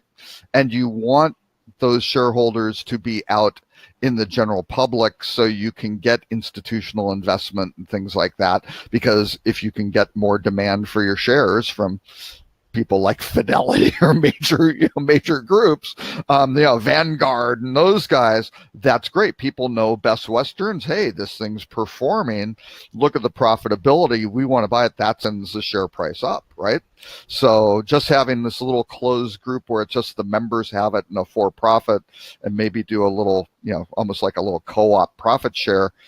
Maybe they start off and do that, but I got to think if they're going to go through that process, they're going to go all the way down the path to be publicly traded and access new forms of investment and equity injections that they don't really have access to right now, right? So, it's hard to go back to all the members and go, hey guys, we would really like, we're looking for $50 million to go do something, right? And it's like, oh, well, we don't have that, right? But you go out in the public, right? You can go do all sorts of stuff. So well, and their timing's pretty good too, in the sense that they went through this massive redo. I mean, literally, the Best Western is probably one of the biggest transitions in our industry in recent memory because of complete change. I mean, from FF&E standards to branding standards to color palettes, logos, everything changed. Yeah, so it is sub-segmenting the brand, you name it. Yeah. Yeah. So now that they kind of got their house in order, so to speak, there seems to be a natural progression of conversation that, okay, now we're going to go over and put ourselves in a different position by getting the monetization associated with the success of it. And they're already asset light, right? So they don't own and manage these, that sort of thing. So all they're doing, they are the brand and they are their distribution, and they've got a lot of rooms and a lot of properties, and you start going, wow, that's something, sort of thing. And I think whoever was talking to Dorothy and David, whatever, their folks kind of went, you have a huge opportunity to make a lot of money for whoever, right? And I think the whoever is going to be the very, very interesting conversation there. If the hoteliers I threw up a link in, or what? Yeah, I'll throw the other link down, Holly, to the article you just talking about. But I threw one up that I was going to want to bring up to the conversation as well too, and that was the tourism board's focus now on personalization. It was a Skift article that you had thrown in there about how tourism websites are being redesigned to get way more personal. And I got to say, I feel really good because I've been doing this for years, and when it is applicable, and I feel like, all right, it makes sense, and I'm glad that the tourism boards and the CVBs are looking at it this way. I know that if Stuart was here, Stuart from Fuel Travel, he would be talking about what they've been filtering for Myrtle for a long time. And basically, it's the experience filtering. Rather than pushing people to the standard indexed homepage where you have to design navigation for people to discover what it is that brought them there or what they might be interested in, this is a step in the direction of saying we're going to classify our content according to what we think you'd be most interested in by choosing it. So they were basically talking about creating experience-driven content and creating navigation around it, so that I used to have it, and I got the inspiration from, remember the magazine in the planes that had 36 hours in a certain city? It was a great, that was my inspiration for what I did. American Way. They'd find, that was a great model. They would find a celebrity and then have them normally in their hometown or someplace they knew, and it was like 3 days away. And everybody's now knocked it off in all the airline publications. Right, and I did the same thing where it was 36 hours in a certain city, but then what I thought was a great extra flavor to it was that it was then categorically broken down to foodies, soft adventure, cultural, historical, off the beaten track, and categories, and then they would show a kind of an itinerary associated with, if you were wanting to be that kind of person, This is what we suggest you wake up and do. This is what you do next, and so forth. And of course, the Google stuff works the way when it comes to itinerary building, the same methodology. But tourism taking this into their website, I did the same thing with website for individual properties, where it's like, okay, you want to be cultural, you want to be foodie. Here's what we recommend. And I would take people that were in the hotel that had been there for numbers of years, the bellman that had been there for 8 years or something, and say, what's the one thing you can't miss when you're in town, or if you want to have an adventurous thing, what do you want to do? And they would say something. And it's great that the CVBs are thinking like this, because they always approached it differently, waiting for hotels to give them stuff. Like, give us content, give us inventory, and they wanted to monetize their relationship with them. And it's nice that they're thinking now in terms of promoting the destination in a way that people want to understand where they're going to, and letting the hotels join on board with that. Because, again, going back to talking to clients, they talk about what they're trying to do on their own. I'm like, well, what is your local destination organizations doing? And it seems to be it's a frenemy relationship or an integrated relationship. And the integrated relationships always works like, sometimes you need to ride the coattails of the vehicle that brings people to market, and then compete with your competition in market to segment out who then stays where. But get them to the market first. Back to that Key West Aspen thing, get them to market first, then decide at what scale or what they want to experience based on the inventory that's available in the market. And this goes a long way to that. I mean, hey, I'm thinking in terms, I want to be soft adventure. I'm now looking at this destination, what I can do. And now I start equating that as to where I'm going to stay and how I'm going to schedule myself. So I think it's a brilliant move, long overdue, that the CVBs and TDCs are looking at now. Yeah, and you really look at the experiences, these, the different destinations within it, the different stories, all that sort of stuff is great. And I always look at this as, boy, for these guys, these DMOs should be the top of the search results. They should have everything. Everybody should be going there. And the criminal thing is, they should be generating a massive amount of direct business, or pretty close to direct, because they don't necessarily have an interest in charging a 15% commission to go get the business. They want people in the destination. They get tax revenues. That's how they're generally funded, or whatever it may be. Maybe not hotel associations, but certainly the CVBs. And you go, my God, you can be doing amazing things, and boy, 9 times out of 10, just the ball is dropped, right? And to that end, I have to give credit to Mark Thompson, who's the vice president over at Fort Worth, Dallas, as the CVB. Yeah. He's had this vision a long time, and how he approaches the Dallas market is exactly that. His purpose is to feed the funnel. It's not. He stopped long ago chasing hotels down with, give me your occupancy data. We want to put a booking engine on our platform to monetize our relationship. He stopped all of that. I think one of the fundamental imprints he did to that organization was, we want people to come here, period. We're going to do everything we can to get them into the market. Y'all sort it out. We're going to feature all of you. And he tries to be fair about it, and I know that. But by the same token, those who participate win. He can't drag every horse to the well. And the horses that want to come. And the ones that don't. And he features what he can do with what he has, with who he's talking to. And that has, in my mind, made them one of the more premier. Not that Dallas needed, it's a great destination anyway, but he has really made it where that's a benchmark people fight against. I got to beat it from Dallas. I got to take it from Dallas, or I got to fight against Dallas. Nashville's doing a good job with it as well. Come to Nashville. We have all the pieces of the puzzle in place, and then let the Nashville market sort out who stays where for what reason. They don't play favorites. They get them to the market. No. And I think that is a great way, to your point, that they should be on top of the funnel. They should be the premier source for their destination. And this kind of thought process goes a long way for it, I think. So to tie in my class one more time, by the way, the name is influencer sales. That's an important distinction. We're training. That's true. We're training salespeople. That's okay. How to be I'm happy that you mentioned it, but how to be influencers. And a big part of that, obviously, is sharing content in this class. One of the best classes I ever did of this was with Tempe Tourism, because they had the Tempe Tourism salespeople along with their hotel partners. And that, to me, was the most brilliant class, because Tempe generates the content about Tempe, and the hotel salespeople share it. And so, there's really such a synergy between the two, and they're not stepping on each other. They're helping each other win the hotels that participate. I mean, it's a no-brainer, but it doesn't happen a lot. No, you would think common sense would rule the day, but I can honestly say that I'm dealing with properties that are in a market that look at their CVB, TDCs, chambers, whatever, as a hostile relationship. Yeah.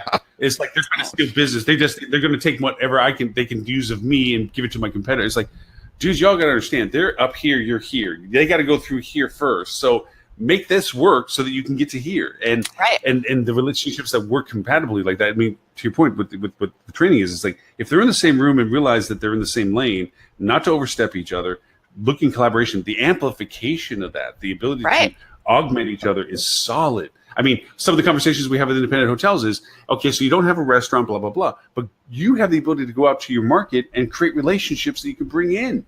And now the independent hotel can kick the butt out of a brand that has all the bells and whistles because you're bringing an experience-driven thing to your independent hotel and creating connectivity to your local market the brand can't even touch. The brand isn't going to go out and go to the nearest Ball of Twine restaurant and make a relationship with them because they want to monetize their own internal restaurant, which is not near as good nor near as local as the one that's around the corner. But the independent hotel can totally make that relationship. Yeah. Now, do you want me to go through the seamy underbelly and ugly part of this, though? Sure, okay. Robert, go ahead. I'm in. Okay. And again, this pains me no end. Okay, this is awful. So, what are they talking about? Okay, the Skift article is talking about how they're redesigning these websites. They're getting personal. They're really raising the bar. Right? So let's take a look at something really, really simple like, I don't know, Google Page Speed Insights, perhaps, right? Something that goes, well, how does Google feel these sites are performing? Which generally kind of weighs on how you're going to, raise up in search results what the user experience is going to be. And I'll call them out because they were mentioned in the article, right? So Miami and Beaches, CVB. On mobile, page speed slow, 4.7 seconds to load, right? Optimization good, 89%. And Google Page Speed Insights isn't the be all and end all. I mean, there are all sorts, GT metrics is great, right? There are a variety of other ones. On desktop, page speed slow, optimization low, 36 out of 100. You normally don't see optimization scores quite that low, right? That's bad. Discover Puerto Rico. Mobile, page speed unavailable. I have not really seen that. They say that does not have sufficient real world speed data for this page. It's like, oh my God. I don't know what's making that. Now optimization though, 96%. So if you're looking at the Miami Beach guys, go, well, optimization, we've got stuff the way we're doing it, we're a destination that's hard to optimize. No. Yeah, Puerto Rico's got that down at 96%. Now I don't know what's happening on the speed basis on mobile. Same thing, desktop, page speed unavailable, but their desktop optimization is low at 42%. You go, wait, what are you? And I don't know. I don't know exactly what they're doing with Google to have the great mobile or not. But I will say this is that great ideas sometimes get buried in old structures. Yeah. And one of the fundamental things that all new sites have to be is no more than 2 folders deep. Just period. Nothing. Everything has to have a lateral spread to content. They follow the retail model. Actually, that's what we're doing with all of our devs. Is that, and it's a crazy mix for geekheads out. That is that every content piece has a recurring item into every other recurring item at the same folder level. So what you have is 10 locations of connected content associated with the singular content, so that it's not a depth of search, it's a lateral search spread. And it makes a absolutely critical fundamental shift in the discoverability and speed indexing and value proposition of what gets because what Google does is, from the authoritative point of view, it doesn't create, when you start doing folder depth, it says, is this more important than this, more important than this? And it picks one singularity of content. When you lateral it out, every point is a singular point of content, and it gets indexed that way. And then in reference to each other, it augments the value of each index point of all the other pages. So it creates multiple indexes for singular websites for multiple pieces of content. Retail does it every day.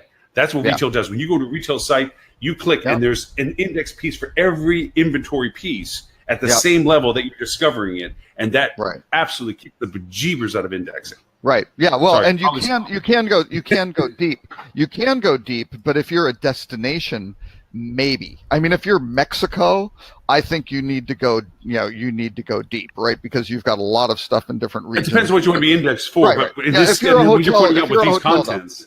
You need need really, really good breadcrumbing. You need really good navigation.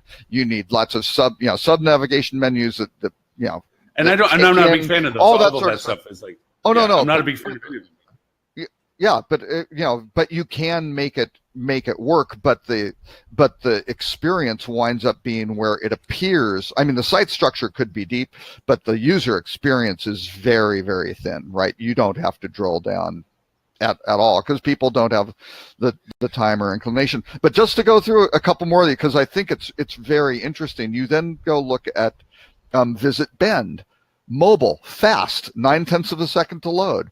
Optimization medium, 68 out of 100. Okay, that's okay. Desktop, fast, optimization medium. And all of a sudden you start looking at these patterns going, oh, Visit Philly on mobile, average page speed, medium optimization, right? Page speed low optimization on desktop. Washington.org, this is really, the nation's capital. There are a couple sites to see and some reasons to maybe go there, but what do? Page speed slow, optimization low on both mobile and desktop. And you look at it and go, guys, get the foundational stuff fixed because you may not pop up enough to start doing these really cool personalization things. You don't. It's kind of like you were saying, don't spend more money on advertising. Don't throw good money after bad infrastructure, sort of thing. Make sure you're structured properly. Then you can do cool things. But right now, a lot of these guys are turning off Google at basically recommending their pages because the site doesn't work as well as it should. So.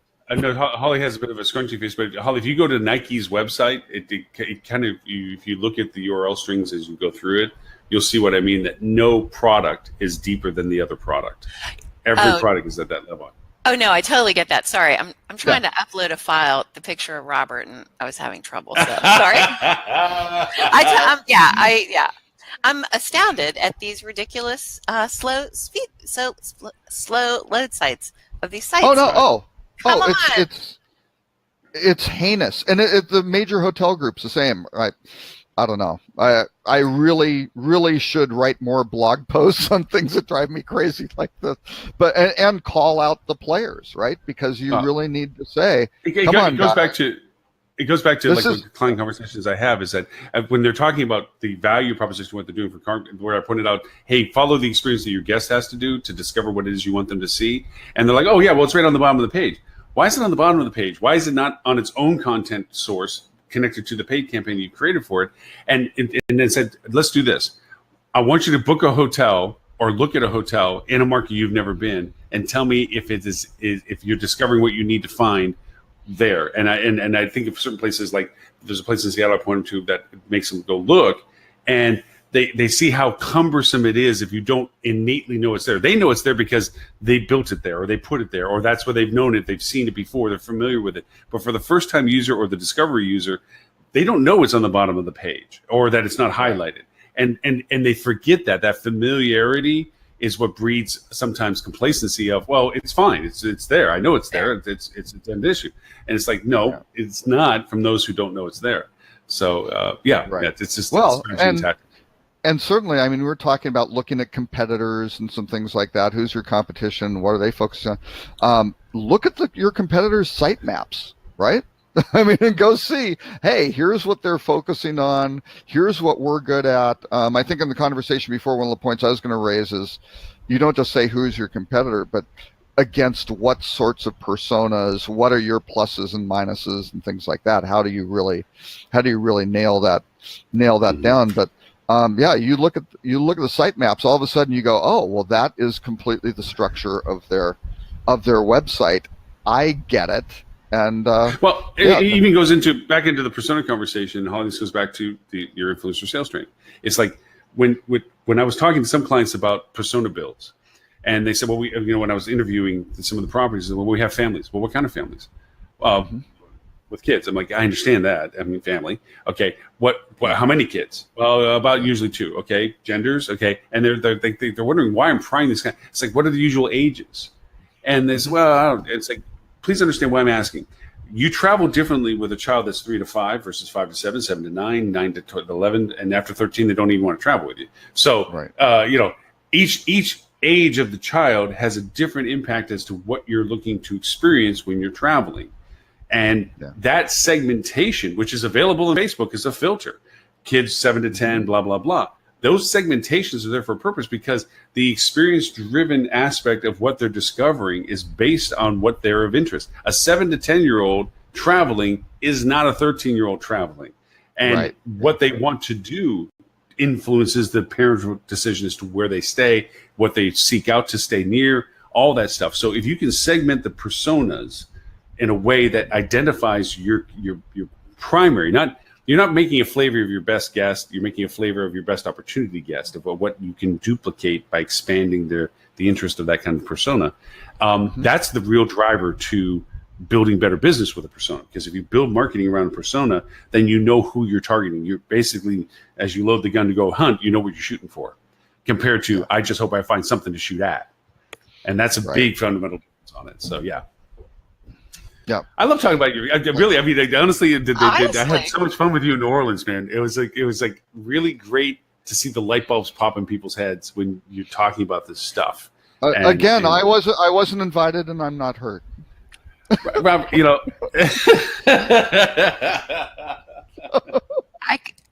I couldn't afford you. Yeah. Oh, wow. Yeah, I'm cheap talent. It was like a Mercy audition. Yeah, come on, we'll let you play with us.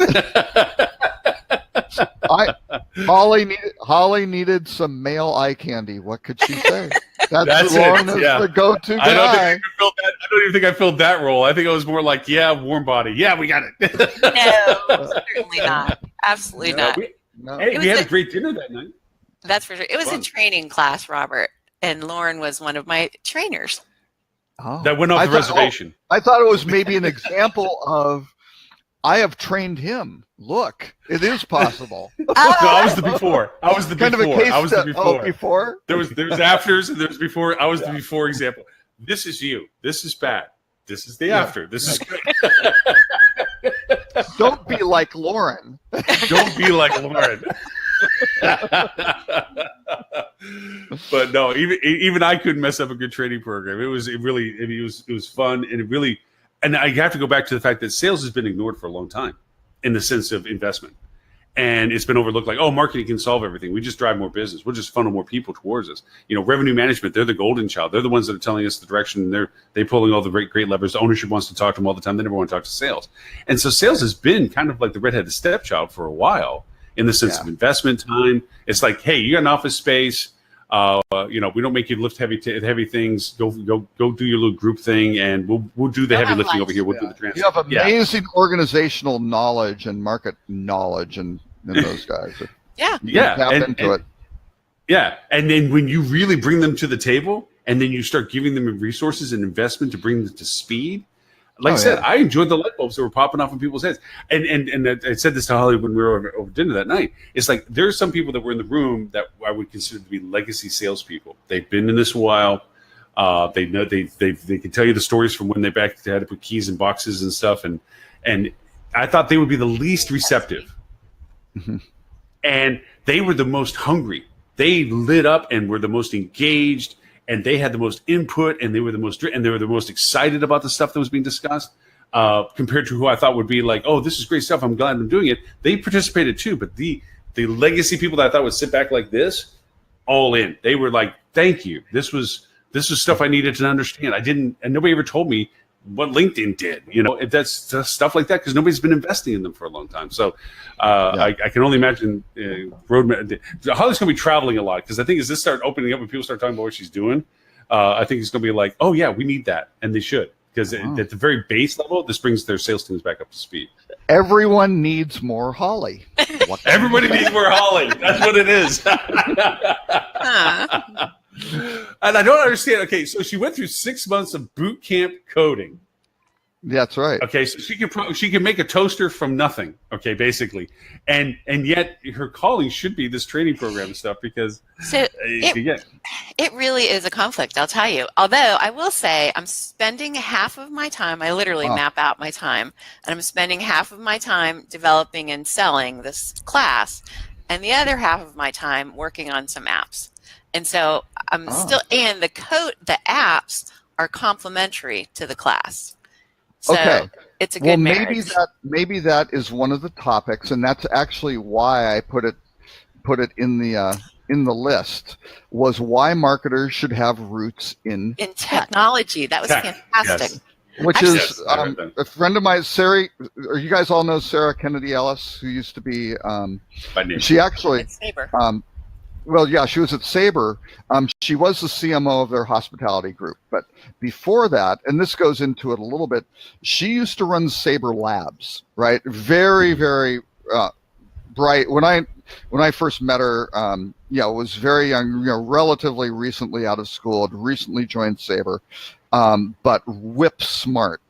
And really, was always just kind of joking, kind of the geek type thing. She loved being a geek, right? Gamer, that sort of thing. And this e-consultancy article is great because she's saying basically, and now she's CMO of Marketo, right? Which is a freaking major marketing automation platform, right? Yeah. You don't get much more bigger and more important than that, right? In the marketing tool, marketing tools and she's a CMO for it, which is, talk about a great opportunity to go talk to leading brands about what they're doing and the data they need and how they can develop these things. But she basically said it's really, really important, and she knows how to code, sort of thing. And she made some great points. You can learn Python now on your phone, right? There are all sorts of different little things to go through, and very, very clever setups. There's one that I have that I was going to do, and I've downloaded it and I haven't started it yet. And I'm sure I'm in whatever sector of a Grasshopper, right? Same thing. It's a coding thing, goes through, and it gives you these very clever little tidbits when you have a chance, when you're commuting. You can go through stuff at your own speed and learn really cool stuff. But she basically says that's so important, just as a way to structure the way you think, the way you plan things, how things need to work, and understanding how to communicate to developers what you kind of want saws off so many different kind of recursive cycles of going back and forth. No, you don't get it. I was looking more for this and like that. If you can speak their language and know what the challenges they have to go through to build stuff, hugely, hugely important. And I think that's where everything is going to be going from a marketing perspective, is to be able to speak in that. It's like learning a second language, right? How do you speak in that language? Or third or fourth. That article was fantastic. And I also really liked the article about the Marriott loyalty. And it was a case of two strong, bright women leaders, which I also appreciated in this world. No,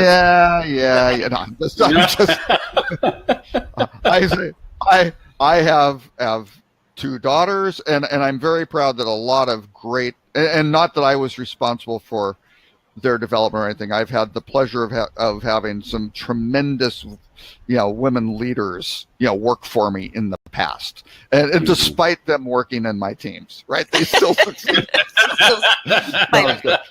But no, when you people like Tammy Peter, relatively early, I mean, she would spend time with Galileo.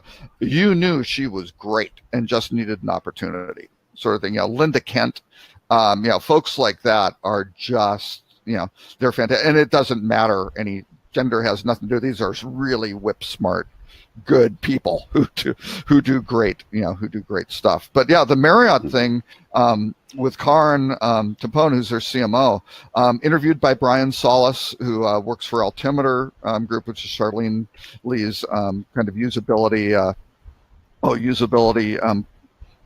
I don't know what you call it. analytics and consulting group. But I would recommend there's an 11-minute video in there, which really kind of digs into what Marriott's doing, and Karin's background is pretty interesting. You look at where she's been with Disney and some of the other organizations. She brings a lot to that to that organization, which is great. And she calls out how she works with the product development guys, the operations guys, how marketing integrates with all of that is absolutely essential. Definitely, a theme of convergence continues. Oh yeah, well, and it has to be. It's all, even back the days when they had the 4 Ps. It was price and product and promotion, and what was the other one? Place, yeah, which is kind of distribution, right? All those things. Product is kind of the development of it, and if you're a service business, it's pretty much the operations guys. And place is is distribute. Pricing is revenue management, and and promotion is marketing, and those things. But again, they always called it, those were the 4 Ps of marketing, right? Which now you're looking at chief revenue officer.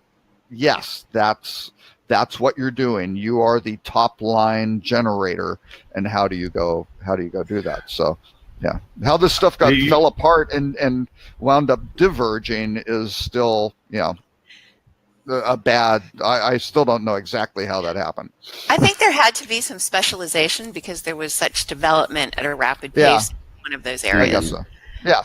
So they got a bunch of specialists, and then those specialists developed silos. Have to come back together.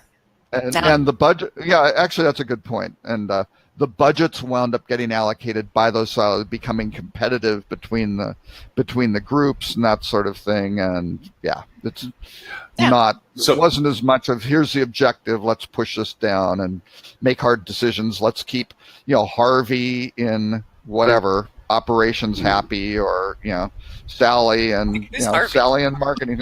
No, I'm just saying, whoever. Well, no, a lot of it comes down to the individuals, right? Right. It's just absolutely. Harvey's, we can't lose him, so let's go give him that. And sorry, Jeff over in revenue management, you're not going to get your resource. So you put one article in about voice command stuff that I thought was very interesting, because I'm actually working on something. That was the Rut-Row? The last. Before the Rut-Row, I think there was enough Google stuff in here. Google is doing a whole bunch of stuff. So, so number one, and I put them in a few things. One is they're changing around, and it is like FocusWire had a little article, kind of a subtle change. Well, what's happening is the Google hotel ads is now popping up above, and in many places replacing AdWords. Now that they're on the same platform, they can do some very interesting sorts of things. So from Google's perspective, it is AdWords sort of thing. It's just the formatting is like Google hotel ads, which again is very, very clever, because all of a sudden at the top of your search results, you've got 3 or 4 3 hotels, and the ability to go, let's search to add then to just very quickly, Holly, before you jumped in at the beginning of the show, I was talking about a platform I was using that brought in for data sets into Google Analytics, Facebook, Bing, and so forth. So you could actually see attribution stringing, not from a referral point of view, but from an actual cost and engagement attribution string point of view, which is really cool. It's on AppSumo, Omics, or I forget what the acronym for it is. So it pulls it in as a data set. Now, with that, it opened back up me playing with BigQuery with Google. And I had played with it, but I didn't really mess with it. But this platform has what it calls AI integration for modeling in this platform. And so I was playing with it with BigQuery. It is, I'm just like giddy excited with it, because it creates correlation values from an AI perspective that you wouldn't ask. It's like, instead of you making pivot tables and Tableau sheets of correlations and so forth, it will go look for correlations that you may not have discovered. It figures them out. And it's like, it's looking at one of the things that popped up that was bizarro was then when I plugged in Facebook as a data set to my Google Analytics for one of my clients, it was pulling out social engagement by geography on content for an ad that I was running to the content on the site and showed the conversion increase to that particular program. I never asked for it. It just showed this page is producing better because of this string of things that happened to this piece, and you're getting a higher conversion on this page. I'm like, wow, I never even know to look for that. It was really, it's just neat. Right. It's and you wouldn't because it's the behaviors of all these individuals that there's so many little strings of but Google BigQuery, I mean, that's just crazy stuff. And this platform, which I just stumbled across in AppSumo because I buy everything AppSumo pops up. You guys, are you on AppSumo, Robert? No, I'm not. But yeah, probably, but it's pretty you probably have money in your pocket because I spend. It comes up, I'm like, oh yeah, I got to buy that. You know. Yeah, I know. I'm looking at it. It looks good. Yeah, it's neat. Wow. And it's like I love playing with these when they come up, and when that came up, I'm like, oh my god, that's like scary, spooky. But go ahead with the Google stuff because remember, I think it was last week's show, or the show beforehand, I was talking about the fact that a client brought to my attention something that happened on mobile with Google I didn't understand, which was the local index, the local value of your hotel, the location score index, based on how close it was to other things. And I got a client that asked me, and they generously gave me the link to the article why they're asking. Is like, so what's our local index? I'm like, I'll go look. Yeah. And it's a very specific way to find it where you have to go first, look at just your destination on mobile. You can't do it anywhere other than mobile. Just the destination in general. It shows all the places you can stay, and you literally go look at the hotels. And when you click on that link, it brings to the description of that hotel, and you have to scroll down to the bottom, and there's a location index up to 5 that you rank for. And what I've discovered with it was Google was referring to things that I didn't even know I was close to, but it knew I was close to. You know, things that I didn't understand. You know, we're just pointing out the fact that it was close to such and such deli or such and such this. I'm like, wow, I never even added that into my content strategy for localization. I actually pulled out stuff to add into content to the website that I didn't know I was close to because I never looked at it for look for those things. So yes, to your point, Google is popping stuff up, and I'll let you continue on with like the flight, the hotel monitor for Thanksgiving on prices. But, yeah, well, and that's kind of what another. Okay, so one of the tools that they popped up was basically talking about. Well, first, it's moving this up to the top of the list. Number 2, the holiday season flights, which was kind of the topic of the article. The part that applies to hotels is the hotel price insights, and they have some little examples here where all of a sudden you can start. They're using some much better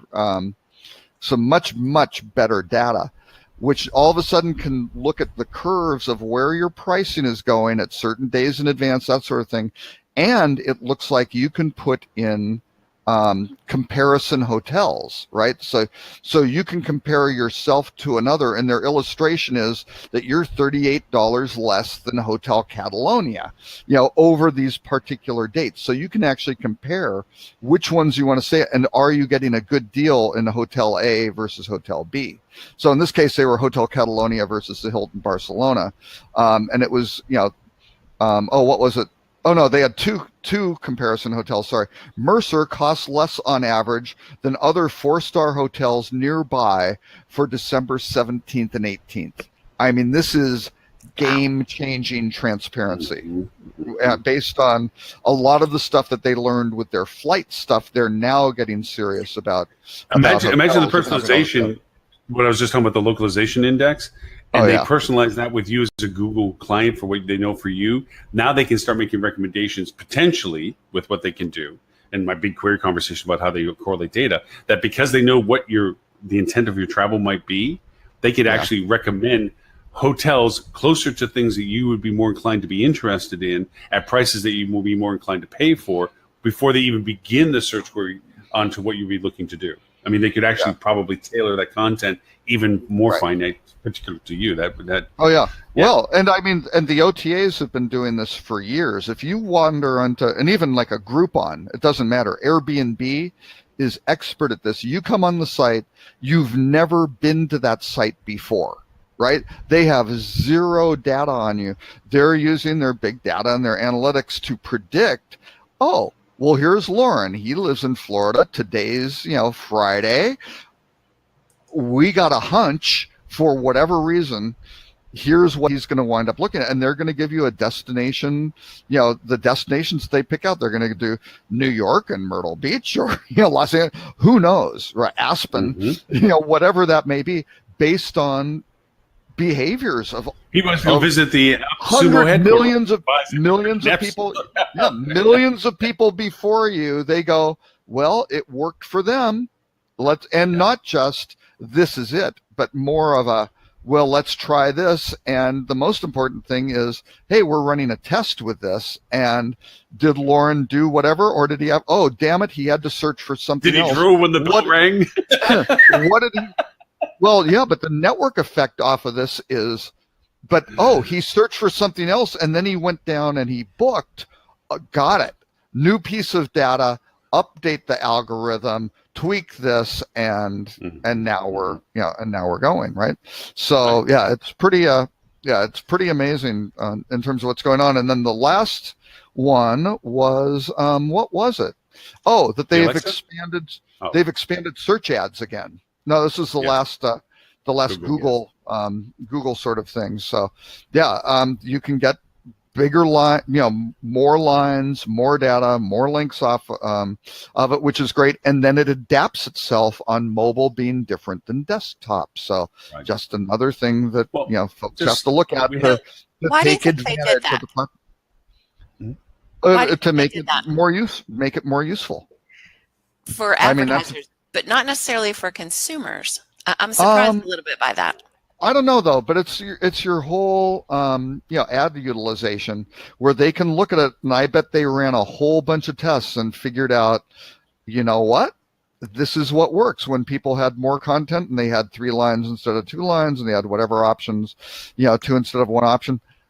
They clicked more, they bought, they moved down the funnel, they purchased it, because again, Google has all the data in Google Analytics, right? They've got all that stuff. And, maybe they aren't picking on your website, but they're learning from every stat as you having an individual property. They've got all the properties, right? I would add the technology to this. I would add the technologies that, Holly, that pixel location on the screen is a functionality, and with that means mouse, that where your mouse travels, and mouses follow your eye travel and all this. On mobile, it isn't as that because there is no mouse to that process. So the heat map functionality of understanding where the engagement is solely based on link activity and engagement. And I think from the consumer usability improvement is giving them, because of the screen size, more defined amount of information compared to relying upon just the engagement indicator of did I click or not click on it, might help in the fact of whether it improved the engagement by the increase in content. And I think that was probably the motivator for the mobile side of it, is by improving the content or expansion of the content, improve the engagement value associated with that content compared to did they by a heat map engagement hit it. I'm guessing. I mean, certainly Google's way smarter than I am on that, but I think that probably had some influence, because I think about that stuff too, is when we do our mobile rendition, we build every site mobile first and then see how it looks in desktop afterwards. Right. And a lot of it is our choice on content is based on, is it creating a resolve of conversion or engagement? Not so much am I occupying more screen space. Is it helping with what the reason of them being on that particular page is for? It's part of our process of discovery on it now. So I'm thinking they probably have the same application. But again, the ability to look at these price trends, to compare them to other properties. I mean, this is not just down at the location, destination search level. This is down at the individual property search level, which is, on that single property page.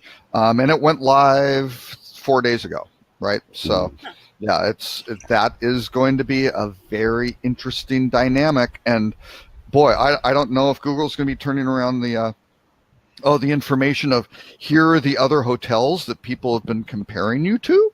But I mean, those are certainly going to be some very, very strong signals. I wonder if Google's going to monetize that as for us as marketers by coming to us and saying, perhaps you should consider expanding your budget in relationship to the following comp set, because they're they're basically saying, hey, here's a little insider information, and they're sharing it with it. So everybody starts raising their bid profiles because everybody's being told you're competing with these people, so compete more directly with them and spend more money with and the reality is, for those comp sets, they've got better information than anyway. The classic is an old STR one. This was probably 3 or 4 years ago. I don't know if it's changed. Hopefully, it's gotten better. But STR always used to say that when they compared comp sets of a particular hotel to the other hotels in the comp set, that there was just radical differences, right? It would be like 60% difference. And you're like, wait a second, this guy's saying these properties are those properties, Hotel A feels are competitors. Hotel B and C and D, who are in the comp set, don't feel that property's a competitor. And you just go, that's insane, which again comes down to the whole persona issue and things like that, right? Because you may have different comp sets by persona. Well, we've had that all the time with clients on their star profile. We often tell them or talk to them about, okay, so your star comp set, is it financially based, so you show well for investors? Or is it market based, where you're looking at your competitive value associated with people that are being compared to you? I mean, and it's hard to get them to understand that sometimes the star comp set is a vanity comp set. I want to be compared to that hotel because I don't want to be compared to that hotel. Yeah. And it's like, it's unrealistic. And you always have to keep paying for these extra reports because then you want to compare it to who actually shows up. And I think Tim pointed it out. It's like, go online and see who shows up with you. That's the starting point of who you should be comparing yourself to in market, not what you think you could be compared to in market. So, yeah. Yeah. Oh, and actually, there's one more, and I'm actually posting all these on I've been testing this actually. I do a post where I cross post to the hotel digital marketing one, and then I'm putting the little notes down there just to kind of see how much traction they get. But anyway, on the notes on Facebook, it'll have how to succeed at Google SEO, 10 critical factors from a group called Zippy, and it's really good. ZYPPY, never heard of them at all, but really, really good little, they're key new things chief to look financial, somebody we know, not financial, chief tech guy. I think we've talked about him before. I gotta go look his name up, but yeah, that's the only way I know about Zippy was because it was somebody we talked to, and they joined Zippy. He came up. Okay, and one more thing before the rut row, which I thought was fascinating. I'm on the rut row. No, I know everybody wants to jump the rut row. Thank you for not doing the rut row first. We cannot do that. We need some form of discipline in this. A carrot at the end of the stick. Exactly. Just imagine all the viewers hanging in for the whole show just to see what the rut row, because they haven't figured out how that whole fast forward thing works on YouTube. So, we're looking for technically a really deficient audience. But the top 10, I thought this was a great article from Hacker Moon. Top 10 roles in AI and data science. So we talk about need to be data driven and things like that. Well, the stakes are raised, right? We've been talking about AI and the importance. So this basically goes, hey, if you're going to get serious about this, here are the guys you need to hire in what order. And I thought the order was absolutely dead on. So and number one, oops, I've gone down too far here. People go, oh, I need a data scientist. No, data scientist is number 6 on the list. And they're saying if you don't have resources, kind of start at the top. Number 1 is a data engineer, which ties into my kind of structure the site properly, make sure everything's tagged properly, make sure you can measure the behaviors, right? If you don't have that, everybody else is a complete waste of time because you've got bad data, right? So, and they counted it. Of course, these guys are just total geeks. So that was number 0, right? Yeah, Holly, that would be. I love that. Yeah. So you can't start with 1. That's just ridiculous. Number 2 is a decision maker. And they're saying before hiring. So interesting. before hiring that PhD trained data scientist, make sure you have a decision maker who understands the art and science of data driven decision making. It's like, that was good, because you're going to have way too much data. And what's important, what's not, how does that data tie into the objectives of the organization and the strategies you've developed to accomplish certain goals? That would be good. So once you get the decision maker, then you get an analyst who can kind of look at it, because maybe that decision maker may not be able to look at it as sharply as someone who's really a trained analyst. Let's see, what else? What was after? It was funny. The expert analyst was next. Oh, an expert analyst. Yeah. Well, if you have money, then get an expert analyst. Yeah. Yeah. You go, this person's really, really good at it, and that's great. And you know what? When you're starting out, you might not be able to get an expert analyst, right? Because they're just like, oh boy, this isn't. Start smaller sort of thing. But then they go statistician, and then they finally get to a. Then they get to a data scientist. Or wait, number 4 was statistician. Machine what learner. was after? Oh, machine learner. Applied machine learning. Applied machine learning engineer. So that's someone who can set up your machine learning and actually to do stuff. Just same as your data engineer. Yeah. Just remember that everybody keeps referring to AI, and there's a lot of times that what they're referring to is not AI; it's machine learning. Right. There's progressions. AI is on the top of that progression. But there's machine learning in there, and if they say, "Oh, it's AI," it's like, no, what you're talking about is actually machine learning. And then I feel like Dilbert out of the cartoon strip because they're looking at you like you're being too geeky. That has no difference to me. To me, it's just a lot of it's natural language processing on queries, right? How you parse that stuff out properly, which gets into the whole semantic analysis thing. All sorts of little parts of this, but again, you need to do that. You can't just go, "Hey, we have an AI driven." I mean, that's kind of my joke now is people say, "What are you working on?" I've got a great startup, which is an AI driven virtual reality blockchain, which is just completely fictional. But I mean, people are out there talking about stuff like, and they aren't doing any of that, right? Yeah. The AI is, they've got an algorithm, right? The virtual reality is, I don't know. They've got some sort of graphics where you can overlay something else, right? And the blockchain thing is Lord knows, could be anything, probably not blockchain related, right? Hey, anyway. It's 10:30. I have to go before the Ruh-Roh. Oh no! Come on, we're gonna do the Ruh-Roh. See, you took too long, Robert. We gotta do the Ruh-Roh. I know. Okay, so the Ruh-Roh was Alexa skills squatting, and this is, with every new technology, it can be used for tremendous good or incredible evil sort of thing. So what happens here is you have kind of the homonym challenge, which is, I want to look for a particular hotel name or an app name or a website name. And all of a sudden you use a slightly different one. And the example that some researchers came up with was American Express. Like, what happens if you don't have an American Express account? You haven't signed up for it yet. And you say, I won't say it here because it will trigger my Google. You say, "Hey Siri," or "Hey Alexa," or whatever, something about American Express. Well, these guys had something called Am Express, and it comes up as a little card, right, on your mobile app saying, "This is what you want to use?" You go, "Yeah." And then it comes up and goes, "Well, we need some personal information. We need your username and your password." And you go, "Sure, here it is." And it goes in, and then it doesn't really work right because it's not American Express, and you just gave them your username and password, right? Not have either of you made a skill yet? Have you guys ever made a skill yet for Alexa? Yeah. Okay. Oh no, I've done it for Google. I've done it for Google Home, and if you use IFTTT, right? If this and that. Yeah, IFTTT. Yeah. It's amazing the stuff you can do. I mean, you can build. I'm a domain geek when it comes to buying domains. I have way too many of them and had too many of them and so forth. But I'm also kind of in the skill set. Unlike other things, you can make a unique skill. And then you own that skill by name, like a domain. You own it by name. It's your skill. That's a skill. So what I've been skill making. did you build?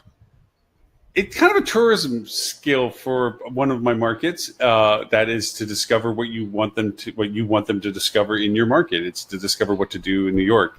So I'm working on building up where to stay, what to do, all in proximity to my hotels, and I want to build it so that one, I keep the territory, that I have that skill name. The other is that if it ever gets applicable where voice commands, and Alexa is the one that's being used for voice command communication and so forth, I now can actually introduce that as a market set into what they would use it for, because then it would be a self-directed one. It's kind of like your own personal butler, basically, that you are giving them the ability to create their own level 1 solutions for a lot of stuff. So I've been messing with it, but I also looked at, and then when I read this article, I'm like, oh, they found out that I'm doing this. It wasn't the same thing. I'm not using for ill intent, but I was thinking about all the skill names that I want to get so that I can keep them for what I think is an evil plan to take over the universe. So yeah. World, I'm very sorry I brought this up and alerted Lauren of the possibility. It's good the rest of the world has been alerted. Yeah, but watch out for Lauren's skill sets. Yeah, but look at what Google's doing. Take a look into Google Trips, right? So when you book it, it'll go scan your Gmail, and it'll pull your itinerary stuff already in, right? So it knows your flight patterns. If you haven't booked a hotel, it's not that smart at it yet. I think it hasn't figured out, oh, here's a hotel thing. Maybe it is. We've got a hotel booking that's in there, so we won't bug them. But you can put that in. But then it will have all these experiences, all these tours, all this stuff. And again, because they have Android, it's all broken down into these little cards, right, of different things to do. And boy, they've got Google Home and the voice thing, and those little cards and snippets of content and all that stuff with schema that you should be building up on your website are going to be what's produced when you start asking. Remember, Google just changed their schema. Google just changed their schema for hospitality again, and you got to go back and refresh your schemas because they just added a whole mess of new segmentations into the hospitality schema. Yep. So you need to be updated with that stuff. Don't be like one of those destinations where you have crappy site. Don't be like Lauren. Be like Holly. Well, before words were never. I gotta go. Oh wait. All right, Holly. Wait. We figured it out. Lauren is the before. Holly's the after. After, right? Holly. No. Yes. They got to know about influencer sales. Where do they find out about influencer sales? Since we've been jabbering about it now. Influencer-sales.com. And you can reach me at Holly at influencer-sales.com. Oh, really? Oh, wait. Have you separated? Has there been a falling out between Holly and Lauren on Hospitality Digital Marketing? You can still also reach me at Holly at hospitalitydigitalmarketing.com. Oh, okay. Yeah. I only get her part-time now. The rest of the time is all running, gallivanting all around the world. But I was here. Yes. Thank you, guys. Yes, thank you very much. Thank you. I'm not gonna click the red hang up and end for everybody. No, don't do that one. I'm not gonna do that. I'm just gonna close out. Don't do that one. Goodbye. Don't touch that button. Bye, Ollie. Bye. Mr. Robert, if people want to know more about you and what you do, where can they find you, kind sir? Certainly rockcheetah.com or at Robert K. Cole on social media. Robert, great topics. It was a lot of fun. They're always great topics, and we actually talked about a couple of them. We actually talked about them. If we can keep Ed and Stuart off and only have Tim on for part-time, we can get to some topics in. And for everyone that wants to play this back, I am going to change the root URLs of the shows, where before I would just bring them down to the show number, like 158, 159, 160, and so forth. I'm changing the format that they will be with the full context of show 160, August 31st, 2018 is usually the string of the post itself. So the best recommendation to do in the future going forward, playing back any of the shows, is simply go to hospitalitydigitalmarketing.com/live. That will be where all the links to all the shows would be. That we have in the calendar year, and you can click on whichever one you want, which will bring you to the post that will have the show notes, the links that Robert just generously provided for topics, and anything else that we have to throw in, including a replay of the show itself. So with minutes broken down. You're going to have that on each individual page, and then you'll have the show notes and all that content broken out. Wow. Well, I do. I always have. Yeah. Every show has all your topics. Page. Yeah, it has its own page, has who was the co-host, and all by the minute breakdown as to when we were talking about what topics. Right. But I always shortened that URL down to just the show number. And of course, it doesn't help with indexing because when Google looks at it, it's like 159 what? Right. You know, Yep. so I decided to leave it as its original string, which shows the whole name of the show itself, so it gets indexed easier. In so doing, it makes it harder to reference to people when they're playing the show. Like, okay, remember to go to hospitaldigitalmarketing.com/show-159-live-august-19- whatever. So just go to hospitaldigitalmarketing.com/live. The links will be there. We'll post it, of course, up on Facebook, which also has been simulcasted anyway. So yes, and next week's show will be 161. It drives my wife crazy when we do travel plans. I have to leave from Baltimore late Friday rather than Thursday night, just because I have to be somewhere where I can start the show because you can't be in a plane to do it. So I had to add Friday into my stay in Baltimore just so I make sure that the show gets started. But Robert, if you're there, I'll probably only be able to be on the show for about a half hour and then head to the airport. So by all means, if you can, that'd be great. For everyone else, thank you so much for I the will show. be next week. Yes, I will. I will be next week. I have to move a sofa we have a bunch of stuff in a storage unit for my daughter who's moving into a larger apartment now that she's married, right?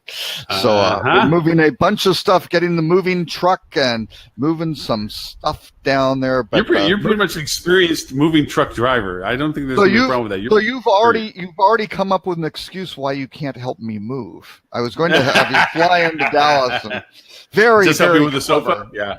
Yes, I already laid that out. So thank you, everyone that joined us with the show. Next week's show, 161. Eric Dorr is going to help us find additional co-hosts. He really wants to start participating. He doesn't want to be in front of the camera. So. Jason Fried of Duetto would like to come on the show. And we should then he's on. I'd love to have Jason on. He's brilliant. He should. So, send him a note. I forgot to tell you that. I promised I would. I did not give him a time frame, so I've kept my promise. I said I would recommend that to you. So thank you. We should get him on. I think he'll be available anytime. Yeah, good guy. Awesome. So doing an amazing job with Duetto's content. I mean, he's always been a great content person. Great writer. Great writer. Always has been. All right, Mr. Robert, thank you so much. For everyone else, thank you so much. Thank you for this concludes show number 160. Next week, 161. We are in our 4th year of happiness and joy for every week for doing hospitality digital marketing. And we will see everyone next week. Until then, bye, everyone.